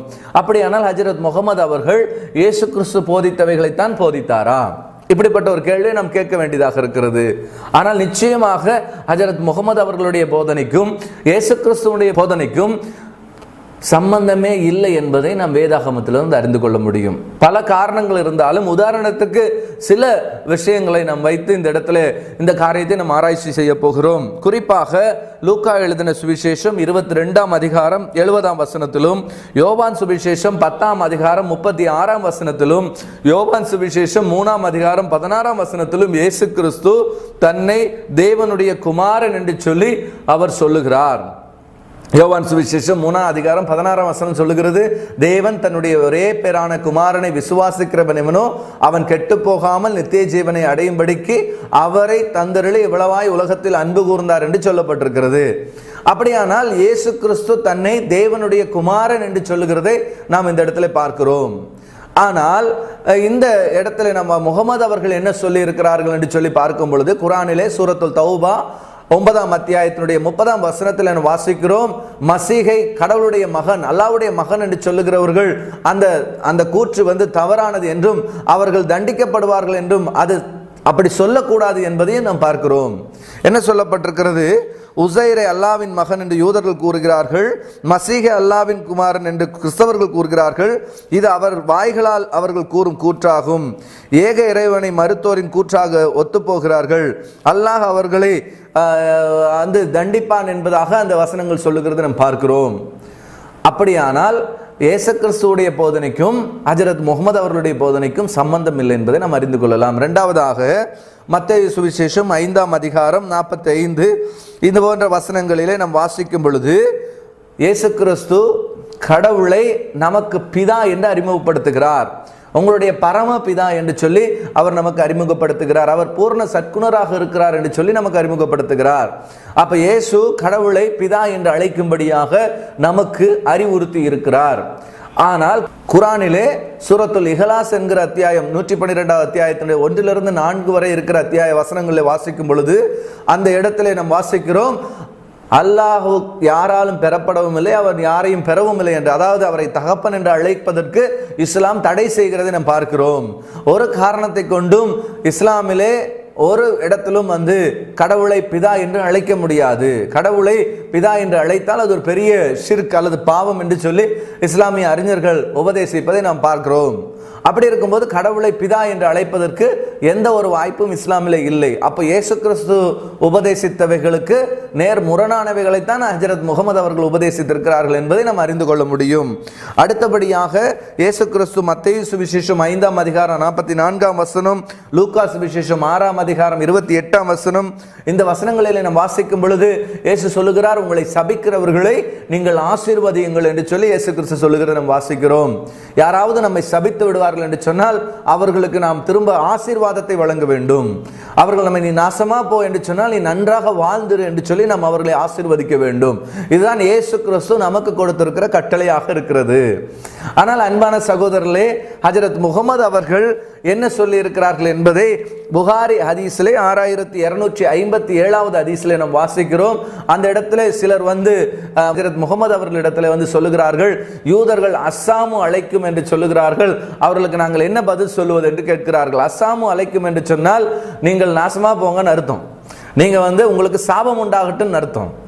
அப்படியானால் உங்களுக்கு சாபம் உண்டாகட்டும் என்று சொல்லி யூதர்கள் சொல்லும் பொழுது நாங்கள் அவர்களுக்கு வா அலைக்கும் சலாம், உங்களுக்கு சமாதானம் உண்டாகட்டும் என்று சொல்லலாமா என்று சொல்லி அவர்களிடம் கேட்கும் பொழுது அந்த இடத்துல ஹஜ்ரத் முகமது அவர்கள் சொல்லுகிறார்கள், வா அலைக்கும் என்று மட்டும் சொல்லுங்கள். அதாவது யூதர்கள் உங்களுக்கு சாபம் உண்டாகட்டும் என்று சொன்னால் உங்களுக்கும் உண்டாகட்டும் என்று நீங்கள் திரும்ப சொல்லுங்கள் என்று சொல்லி அவர் சொல்லிக் கொடுக்கிறதை பார்க்கிறோம். ஆனால் ஆண்டவராக இயேசு கிறிஸ்து சொன்னார், உங்களை சபிக்கிறவர்களை நீங்கள் ஆசீர்வதியுங்கள் என்று சொல்லி.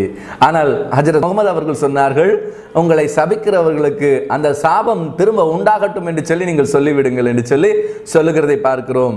இப்படி இருக்கும் பொழுது ஆண்டவராக இயேசு கிறிஸ்துவுடைய உபதேசங்களும் ஹஜரத் முகமது அவர்களுடைய உபதேசத்துக்கும் எந்த ஒரு தொடர்பும் இல்லை என்பதை நாம் தெளிவாக உணர்ந்து கொள்ள முடியும். தொடர்ந்து 4வதாக நாம் வேதத்திலே வாசிக்கிறோம். மத்தேயு சுவிசேஷம் 5ஆம் அதிகாரம் 32ஆம் வசனம், 19ஆம் அதிகாரம் 2ஆம் வசனங்களை நாம் வாசிக்கும் பொழுது, ஒரு கணவன் மனைவி தள்ளுவது என்பது, அதாவது அவர் மனைவியை விவாகரத்து செய்வது என்பது, ஒரு விவாகரத்து என்பது விபாச்சாரத்துக்கு உட்பட்டிருந்தால் மட்டும்தான் விவாகரத்து என்பது அனுமதிக்கப்பட்டதாக இருக்கிறது என்று சொல்லி வேதம் சொல்லுகிறது. விபச்சாரத்தினாலே ஒழிய வேற காரணங்களுக்காக விவாகரத்து என்பதை வேதாகமத்தில் இயேசு கிறிஸ்து அந்த இடத்துல இல்லை என்று சொல்லுகிறது நாம் பார்க்கிறோம். தொடர்ந்து ஆனால் ஹஜரத் முகமது அவர்கள் என்ன சொல்லி இருக்கிறார்கள் என்று சொல்லி குர்ஆனிலே 2ஆம் அத்தியாயம் 231 இந்த மாதிரி வசனங்களை நாம் வாசிக்கும் பொழுது, அங்கே தலாக் சொல்வதற்கு எந்த காரணமும் பெரிய காரணங்கள் எதுவும் தேவை இருப்பதாக நமக்கு தெரியவில்லை. விரும்பினால் தலாக் என்று சொல்லலாம், விரும்பவிட்டால் நாம் சேர்த்துக் கொள்ளலாம் என்பதை போலத்தான் அந்த இடத்துல சொல்லப்பட்டிருக்கிறது. இது ஒரு தனி மனிதனுடைய விருப்பத்திற்கு அடிப்படையாகத்தான் அங்கே விவாகரத்து என்பது இருக்கிறது நாம் பார்க்கிறோம். ஆனால் வேதாகமத்தில் அது கடவுளுடைய திட்டமாக, அது கடவுள் விரும்பி கடவுளுடைய சில சட்ட திட்டங்களுக்கு உட்பட்டு தான் விவாகரத்து என்பதை வேதாகமம் நமக்கு கற்றுக் கொடுக்கிறது நாம் பார்க்கிறோம். அப்ப ஏதோ ஒரு விளையாட்டாக விவாகரத்து என்பது செய்துவிட முடியாது என்பதை வேதாகமத்திலிருந்து நாம் அறிந்து கொள்ள முடியும். ஆனால் குர்ஆனோ அல்லது இஸ்லாமோ நமக்கு கற்றுக் கொடுக்கிற விவாகரத்து என்பது அது தனி மனிதன் விரும்பினா வாழலாம், விரும்பினா வைத்துக் கொள்ளலாம் மனைவியை, அல்லது அவர்கள் தலாக் சொல்லிவிடலாம். இது போன்ற காரியங்களைத்தான் முகமது அவர்கள் மூலமாக கற்றுக் கொடுக்கப்பட்டிருக்கிறது, அல்லாஹ் சொல்லி இருக்கிறார் என்பதை நம்ம குர்ஆனிலிருந்தும் ஹதீஸ்களிலிருந்தும் பார்க்கிறோம். அப்படியானால் இயேசு கிறிஸ்துவுடைய உபதேசமும் அல்லாஹ் தன்னுடைய தீர்க்கதரிசியாகிய அல்லது நபியாகிய முகமது அவர்கள் மூலமாக சொன்ன உபதேசமும் நிச்சயமாக ஒன்று அல்ல என்பதை நாம் தெளிவாக அறிந்து கொள்ள முடியும். 5வதாக வேதத்திலே நாம் வாசிக்கிறோம். மத்தேயு சுவிசேஷம் 23ஆம் அதிகாரம் 35ஆம் வசனம், லூக்கா சுவிசேஷம் 11ஆம் அதிகாரம் 50ஆம் வசனங்களை நாம் வாசிக்கிறோம். வேதாகமத்திலே இயேசு கிறிஸ்து சொல்லுகிறார், ஒருவருடைய சுமை மற்றவர்களுக்கு சேரும், ஒருவருடைய பாவங்கள் மற்றவர்கள் சுமப்பார்கள், ஒருவருடைய பாவம் அவருடைய சந்ததிகளுக்கு வரும் என்பதை இயேசு போதித்திருக்கிறார். அது பல சந்ததிகளுக்கு முன்பாக செய்த பாவங்களும் சந்ததிகள் கடந்து அவர்களை பாதிக்கும் என்பதுதான் இயேசு கிறிஸ்து ஜனங்களுக்கு உபதேசித்ததை நாம் பார்க்கிறோம். ஆனால் இதற்கு நேர்மாறாக குர்ஆனிலே அல்லாஹ் தன்னுடைய முகமது அவர்கள் மூலமாக சொல்லுகிறார். 6ஆம் அத்தியாயத்தினுடைய 106ஆம் வசனம், 6ஆம் அத்தியாயத்தினுடைய 164ஆம் வசனம் ஆகிய வசனங்களை நாம் வாசிக்கிறோம். ஒருவர் சுமையை மற்றவர் சுமக்க மாட்டான் என்று சொல்லப்பட்டிருக்கிறது. ஒருவருடைய பாவமோ அல்லது ஒருவருடைய காரியங்களோ மற்றவர்கள் சுமக்க மாட்டார்கள் என்று சொல்லித்தான் குர்ஆன் சொல்லுகிறதை நாம் பார்க்கிறோம். அப்படியானால் நேரடியாக இந்த வசனங்களை பொருள் கொள்வது என்று சொன்னால் வேதாகமத்துக்கும் குர்ஆனுக்கும் சம்பந்தம் இல்லை என்பது போலதான் இந்த இடத்துல நமக்கு தெளிவாக அறிந்து கொள்ள முடியும். அப்ப இந்த இடத்திலுடைய இந்த வசனங்கள், ஒருவர் சுமையை மற்றவர்கள் சுமக்க மாட்டார்கள் என்பது ஒருவர் பாவத்தை மற்றவர்கள் சுமக்க மாட்டார்கள் என்றுதான் இஸ்லாமிய அறிஞர்கள் விளக்கம் கொடுக்கிறார்கள். ஆனால் இயேசு சொல்லுகிறார், ஒருவருடைய பாவம் பிள்ளைகள் சந்ததிகள் சுமக்கும் என்று சொல்லி. அப்படியானால் 2 உபதேசங்களும் நேர் முரணானவைகள் என்பதை நாம் தெளிவாக அறிந்து கொள்ள முடியும் என்பதை இந்த இடத்துல நாம் புரிந்து கொள்ள வேண்டும். அடுத்தது 6வதாக வேதத்திலே வாசிக்கிறோம். மத்தேயு சுவிசேஷம் 25ஆம் அதிகாரம் 31லிருந்து 46ஆம் வசனங்களை நாம் வாசிக்கும் பொழுது இயேசு கிறிஸ்து தன்னை பற்றி சொல்லுகிறார். தான் கடைசி நாட்களிலே அவர் நியாயாதிபதியாக வந்து அமர்ந்திருக்கும் பொழுது, முழு உலகமும் அவருக்கு முன்பாக கூட்டப்படும் பொழுது, வலது பக்கத்திலும் இடது பக்கத்திலும் பிரிக்கப்பட்டவர்களாக ஜனங்கள் இருக்கும் பொழுது அவர் நியாயம் தீர்க்கிறவராக இருப்பார், நீதியுள்ள நியாயாதிபதியாக இருப்பார் என்று சொல்லி வேதம் சொல்லுகிறது. அவர் இந்த உலகத்தை நியாயம் தீர்க்கிறவராக வருவார். அவர் மாலிக் யௌமிதீன், அதாவது அரபியிலே மாலிக் யௌமிதீன் என்றால் அவர் நியாய தீர்ப்பு நாளின் அதிபதி என்று சொல்லி அர்த்தம். அது இயேசு கிறிஸ்து தான் என்று சொல்லி வேதத்திலே மத்தேயு சுவிசேஷத்திலே இயேசு கிறிஸ்து சொல்லுகிறதை நாம் பார்க்கிறோம். அங்கே முன்பாக நிற்கிற மனிதர்கள் ஒரு காரியத்தை சக மனிதர்களுக்கு செய்யாமல் இருந்தது தனக்கே செய்யாமல் இருந்ததாகவும், அங்கே நிற்கிறதான முன்பே நிற்கிறதான மனிதர்களில் சக மனிதர்கள் தங்களுடைய சக மனிதர்களுக்கு செய்தவைகள் தனக்கே செய்ததாகவும் இயேசு சொல்லுகிறதை பார்க்கிறோம். அப்படியானால் தன்னை நியாய தீர்ப்பு நாளுடைய அதிபதியாக இயேசு போதித்தார் என்பதை நாம் அறிந்து கொள்ளலாம். ஆனால் குர்ஆனிலே 34ஆம் அத்தியாயம் 26ஆம் வசனத்திலே வாசிக்கும் பொழுது அங்கே அல்லாஹுதான் நியாயம் தீர்க்கிறவர் என்று சொல்லப்பட்டிருக்கிறது. அல்லாஹு தான் நியாயம் தீர்ப்பார் என்றும், 40ஆம் அதிகாரம் 20ஆம் வசனத்திலே வாசிக்கிறோம், அவர்தான் தீர்ப்பு நாளின் அதிபதியாக இருக்கிறார், அல்லாஹுதான் என்று சொல்லப்பட்டிருக்கிறதை பார்க்கிறோம். ஆனால் இயேசு கிறிஸ்துவை பற்றியோ அவர் சாதாரண ஒரு தீர்க்கதரிசி என்றும் அவர் ஒரு சாதாரண மனிதர் என்றும் சொல்லிதான் இஸ்லாம் போதிக்கிறதை பார்க்கிறோம். அப்படியானால் இயேசு கிறிஸ்து தன்னை பற்றி உபதேசித்ததற்கும் ஹஜரத் முகமது அவர்கள் இயேசுவை பற்றி உபதேசித்ததற்கும் பெரிய வித்தியாசம் உண்டு. இது இயேசுவுடைய உபதேசத்துக்கு சம்பந்தம் இல்லை என்பதை நாம் அறிந்து கொள்ள முடியும். ஏழாவதாக யோவான் சுவிசேஷம் 8ஆம் அதிகாரம் 58ஆம் வசனத்தில் நாம் வாசிக்கும் பொழுது, அதற்கு இயேசு, ஆபிரகாம் உண்டாயிருக்கிறதுக்கு முன்னமே நான் இருக்கிறேன் என்று மெய்யாகவே உங்களுக்கு சொல்லுகிறேன் என்றார். ஆபிரகாம் உண்டாகிறதற்கு முன்பாகவே இயேசு தான் இருப்பதாக அங்கே சொல்லுகிறதை பார்க்கிறோம். அப்படியான அன்புக்குரிய சகோதரர்களே, இந்த இடத்திலே நாம் பார்க்கிறோம் இயேசு கிறிஸ்து ஆபிரகாமுக்கு முன்பாக இருந்தவர் என்று சொல்லி தன்னை பற்றி சொல்லுகிறார். ஆனால் இதே முகமது அவர்கள் குரானிலே 5ஆம் அதிகாரம் 46ஆம் வசனத்திலே அவர் சொல்லுகிறார், தமக்கு முன் சென்ற தௌராத்தை உண்மைப்படுத்துவராகவும் அவர்களின் அடிச்சுவட்டில் மரியமின் மகன் ஈசாவை தொடரச் செய்தோம், அவருக்கு இஞ்சிலை வழங்கினோம், அதில் நேர்வழியும் ஒளியும் இருந்தது, தனக்கு முன் சென்ற தௌராத்தை உண்மைப்படுத்துவதாகவும் அது அமைந்திருந்தது, இறைவனை அஞ்சுவோருக்கு நேர்வழியாகவும் அறிவுரையும் இருந்தது என்று சொல்லி அங்கே வாசிக்கிறோம். அங்கே இயேசு இந்த பூமியிலே பிறந்த பிறகுதான் இயேசு கிறிஸ்து இருக்கிறார் என்பதாக அங்கே ஹஜரத் முகமது அவர்கள் உபதேசிக்கிறதை நாம் பார்க்கிறோம். ஆனால் வேதாகமத்திலே வாசிக்கிறோம், அவர் ஆபிரகாம் உண்டாயிருக்கிறதுக்கு முன்பாகவே அவர் இருக்கிறேன் என்று சொல்லி இயேசு பிரசங்கித்தார். அதனால இயேசு கிறிஸ்துடைய பிரசங்கத்துக்கும் ஹஜரத் முகமது அவருடைய பிரசங்கத்துக்கும் எந்த சம்பந்தம் இல்லை என்பதை தொடர்ந்து நாம் பார்த்து கொண்டு வருகிறோம். இன்னும் 8ஆவதாக நாம் வாசிக்கிறோம் மார்க்கு சுவிசேஷம் 10ஆவது அதிகாரம் 33, 34, மத்தேயு சுவிசேஷம் 16ஆம் அதிகாரம் 21, மத்தேயு சுவிசேஷம் 17, 23 இந்த வசனங்களை நாம் வாசிக்கும் பொழுது, இயேசு தான் கொலை செய்யப்படுவேன் என்றும் திரும்ப 3ஆம் நாள் உயிரோடு எழுந்திருப்பேன் என்று சொல்லி அவர் பிரசங்கித்தார் என்று சொல்லி வேதாகமத்திலே வாசிக்கிறோம். அவர் தன்னுடைய மரணத்தை குறித்தும் தன்னுடைய உயிர்த்தெழுதலை குறித்தும் அவர் பிரசங்கித்தார் என்று சொல்லி வேதம் நமக்கு தெளிவாக கற்றுக் கொடுக்கிறது. ஆனால் குரானிலே சூரத்துல் நிசா என்று சொல்லப்படுகிறதான அத்தியாயத்திலே 4ஆம் அத்தியாயம் 156, 157 நாம் வாசிக்கிறோம், அவர்கள் அவரை சிலுவையில் அறையவும் இல்லை, அவரை கொல்லவும் இல்லை என்று சொல்லப்பட்டிருக்கிறதை பார்க்கிறோம். அப்படியானால் அவர்கள் சிலுவையில் அறையப்படாத அல்லது கொல்லப்படாத ஒரு இயேசுவைத்தான் அல்லது ஈசாவைத்தான் ஹஜரத் முகமது அவர்கள் உபதேசித்தார்கள். ஆனால் வேதாகமும் சொல்லப்படுகிற இயேசு கிறிஸ்து தான் மரிப்பேன் என்றும் தான் கொலை செய்யப்படுவேன் என்றும் தான் திரும்ப உயிர்படுவேன் என்று சொல்லி இயேசு கிறிஸ்து சொன்னதை வேதாகமத்திலிருந்து வாசிக்க முடியும். அதனால வேதாகமத்திலே இயேசு கிறிஸ்துவனுடைய உபதேசத்துக்கும் குரானுடைய அல்லாஹ்வுடைய உபதேசத்துக்கும் தன்னுடைய ஹஜரத் முகமது அவர்கள் மூலமாக கொடுக்கப்பட்ட உபதேசத்துக்கும் பெரிய வித்தியாசம் உண்டு என்பதை நாம் அறிந்து கொள்ள வேண்டும். தொடர்ந்து 9ஆவதாக வேதாகமத்திலே மத்தேயு 20, 28 வசனங்களை வாசிக்கும் பொழுது, அநேகரை மீட்கும் பொருளாக தான் தன்னுடைய ஜீவனை கொடுக்க வந்ததாக இயேசு பிரசங்கித்திருக்கிறார். அநேகருடைய ஜீவனுக்காக தான் ஜீவனை கொடுக்க போகிறதாக, அநேகரை மீட்கும் பொருளாக தன்னுடைய ஜீவனை பகரமாக கொடுப்பதற்காக தான் வந்தேன் என்று சொல்லி இயேசு பிரசங்கித்திருக்கிறார். ஆனால் குரானிலே 35:18 வாசித்தோம், ஏற்கனவே கேட்டது போல ஒருவர் மற்றவருடைய சுமையை சுமக்க முடியாது என்று சொல்லித்தான் குரான் சொல்லுகிறது என்று சொல்லி அவர்கள் போதிக்கிறார்கள். அப்படியானால் நிச்சயமாக இயேசு கிறிஸ்துவுடைய போதனையும் ஹஜரத் முகமதுடைய போதனையும் ஒன்றாக இருக்கவே முடியாது என்பதை நாம் அறிந்து கொள்ள முடியும்.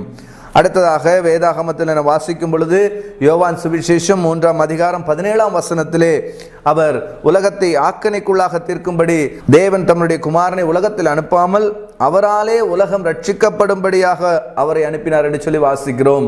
அவர் இயேசு தன்னை உலக இரட்சகராக காண்பித்தார். ஒருவேளை மாம்சத்தின்படி அவர் இஸ்ரவேலுக்கு என்று பிறந்திருந்தாலும் அவருடைய மரணமும் உயிர்த்தெழுதலும் முழு உலகத்துக்கும் உரியது என்பதை இயேசு தெளிவாக பிரசங்கித்திருக்கிறார் என்பதை நம் வேதத்திலிருந்து வாசிக்க முடியும். ஆனால் குரானுடைய 3ஆம் அத்தியாயம் 49ஆம் வசனத்திலே நாம் வாசிக்கிறோம். ஆல இம்ரான் 3ஆம் அத்தியாயம் 49ஆம் வசனத்திலே, அவர்கள் இஸ்ராயேல் மக்களுக்கு மட்டும்தான் அவரை அனுப்பியுள்ளேன், தூதராக அனுப்பியுள்ளேன் என்று சொல்லுகிறதாகத்தான் இஸ்லாம் நமக்கு போதிக்கிறது.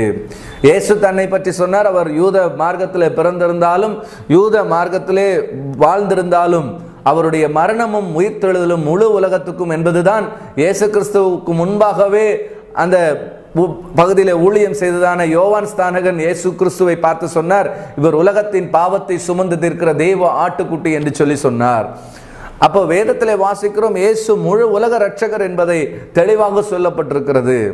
ஆனால் குரான் சொல்லுகிறது அவர் இஸ்ரவேலுக்கு மட்டும் அனுப்பப்பட்ட ஒரு சாதாரண தீர்க்கதரிசி என்று சொல்லுகிறதை நாம் பார்க்கிறோம். அதனாலே நிச்சயமாக இயேசு கிறிஸ்துவுடைய உபதேசமும் ஹஜரத் முகமதுடைய உபதேசமும் ஒன்றாக இருக்கவில்லை என்பதை நாம் அறிந்து கொள்ள வேண்டும். 11ஆவதாக இயேசு கிறிஸ்து வேதத்தில் வாசிக்கிறோம். மத்தேயு சுவிசேஷம் 19:10, 11:12 ஆகிய பகுதிகளிலே திருமணம் செய்தவர்களும் திருமணம் செய்யாமல் தேவனுக்கு என்று ஊழியம் பண்ணுகிறதையும் இயேசு அனுமதித்தார் என்பதை நாம் வாசிக்கிறோம்.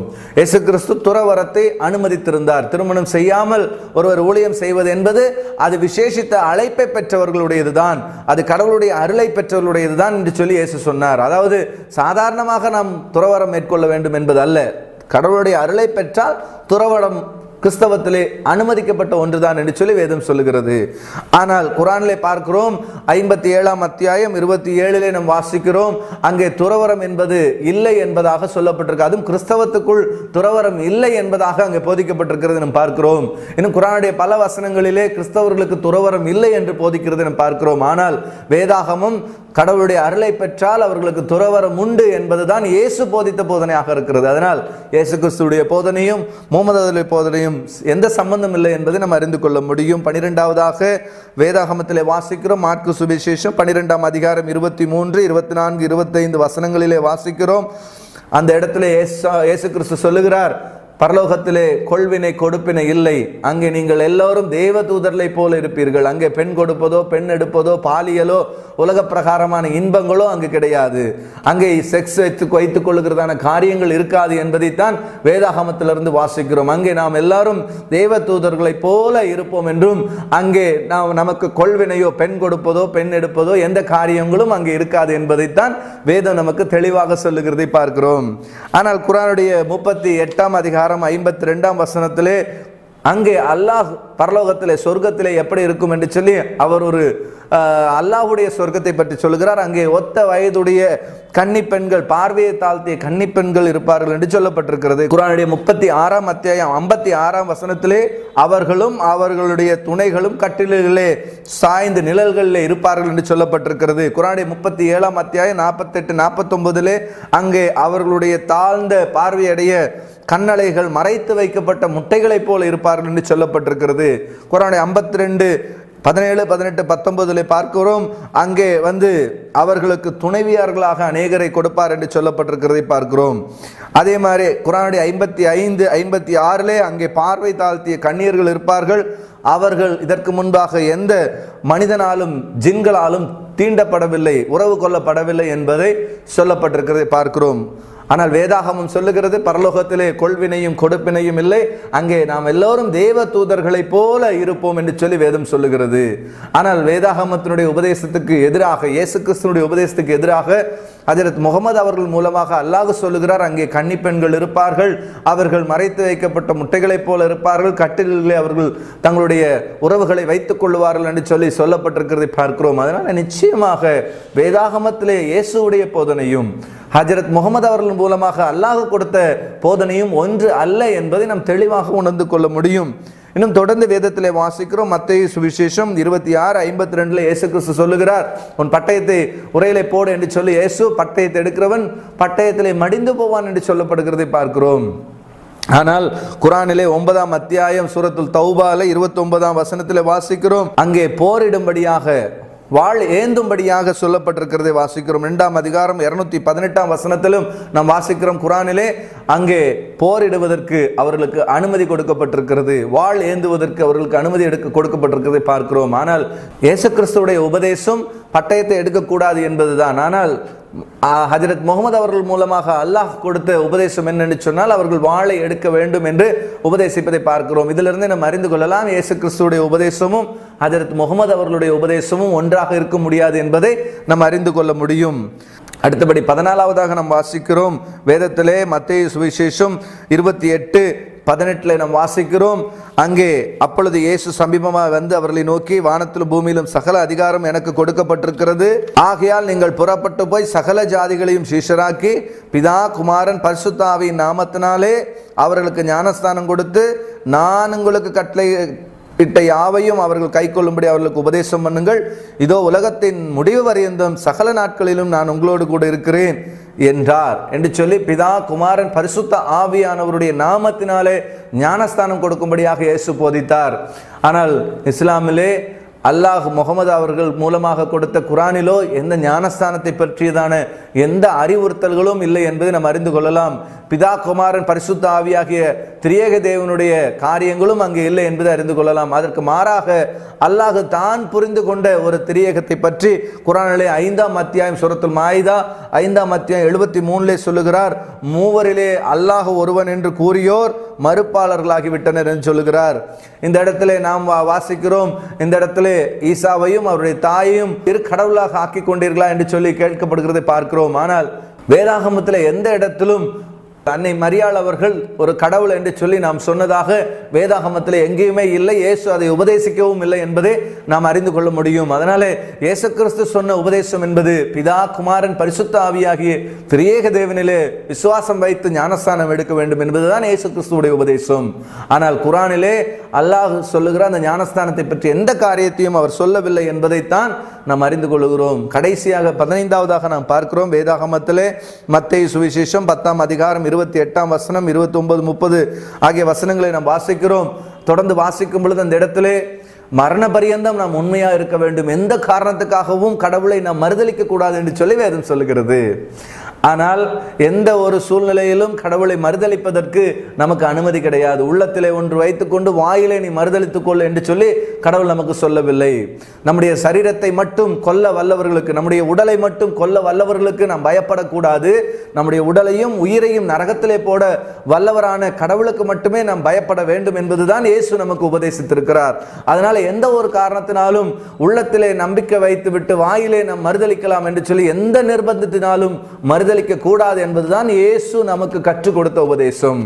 ஆனால் அல்லாஹ் தன்னுடைய ஹஜ்ரத் முகமது அவர்கள் மூலமாக கொடுத்த குரானிலே 16ஆம் அத்தியாயம் 106ஆம் வசனத்திலே நாம் வாசிக்கிறோம், நிர்பந்தத்தினால் அல்லாஹுவை மறுதலிக்கலாம், நிர்பந்தத்தினால் உள்ளத்திலே நம்பிக்கை வைத்து வாயளவிலே மறுதலித்துக் கொள்ளலாம் என்று அல்லாஹ் அனுமதி வழங்கியுள்ளார் என்பதை நாம் பார்க்கிறோம். அதாவது உள்ளத்திலே அல்லாஹுவை நம்பிக்கொண்டு ஏதோ ஒரு நிர்பந்தத்தின் காரணமாக வாயிலே அல்லாஹ் இல்லை என்றோ அல்லாஹ் நான் கடவுள் இல்லை என்றோ கூட சொல்லிவிடலாம் என்பதாக அல்லாஹ் குர்ஆனிலே சொல்லுகிறார் என்பதுதான் இன்றைக்கு இஸ்லாமிய உலகம் நமக்கு போதிக்கிறது.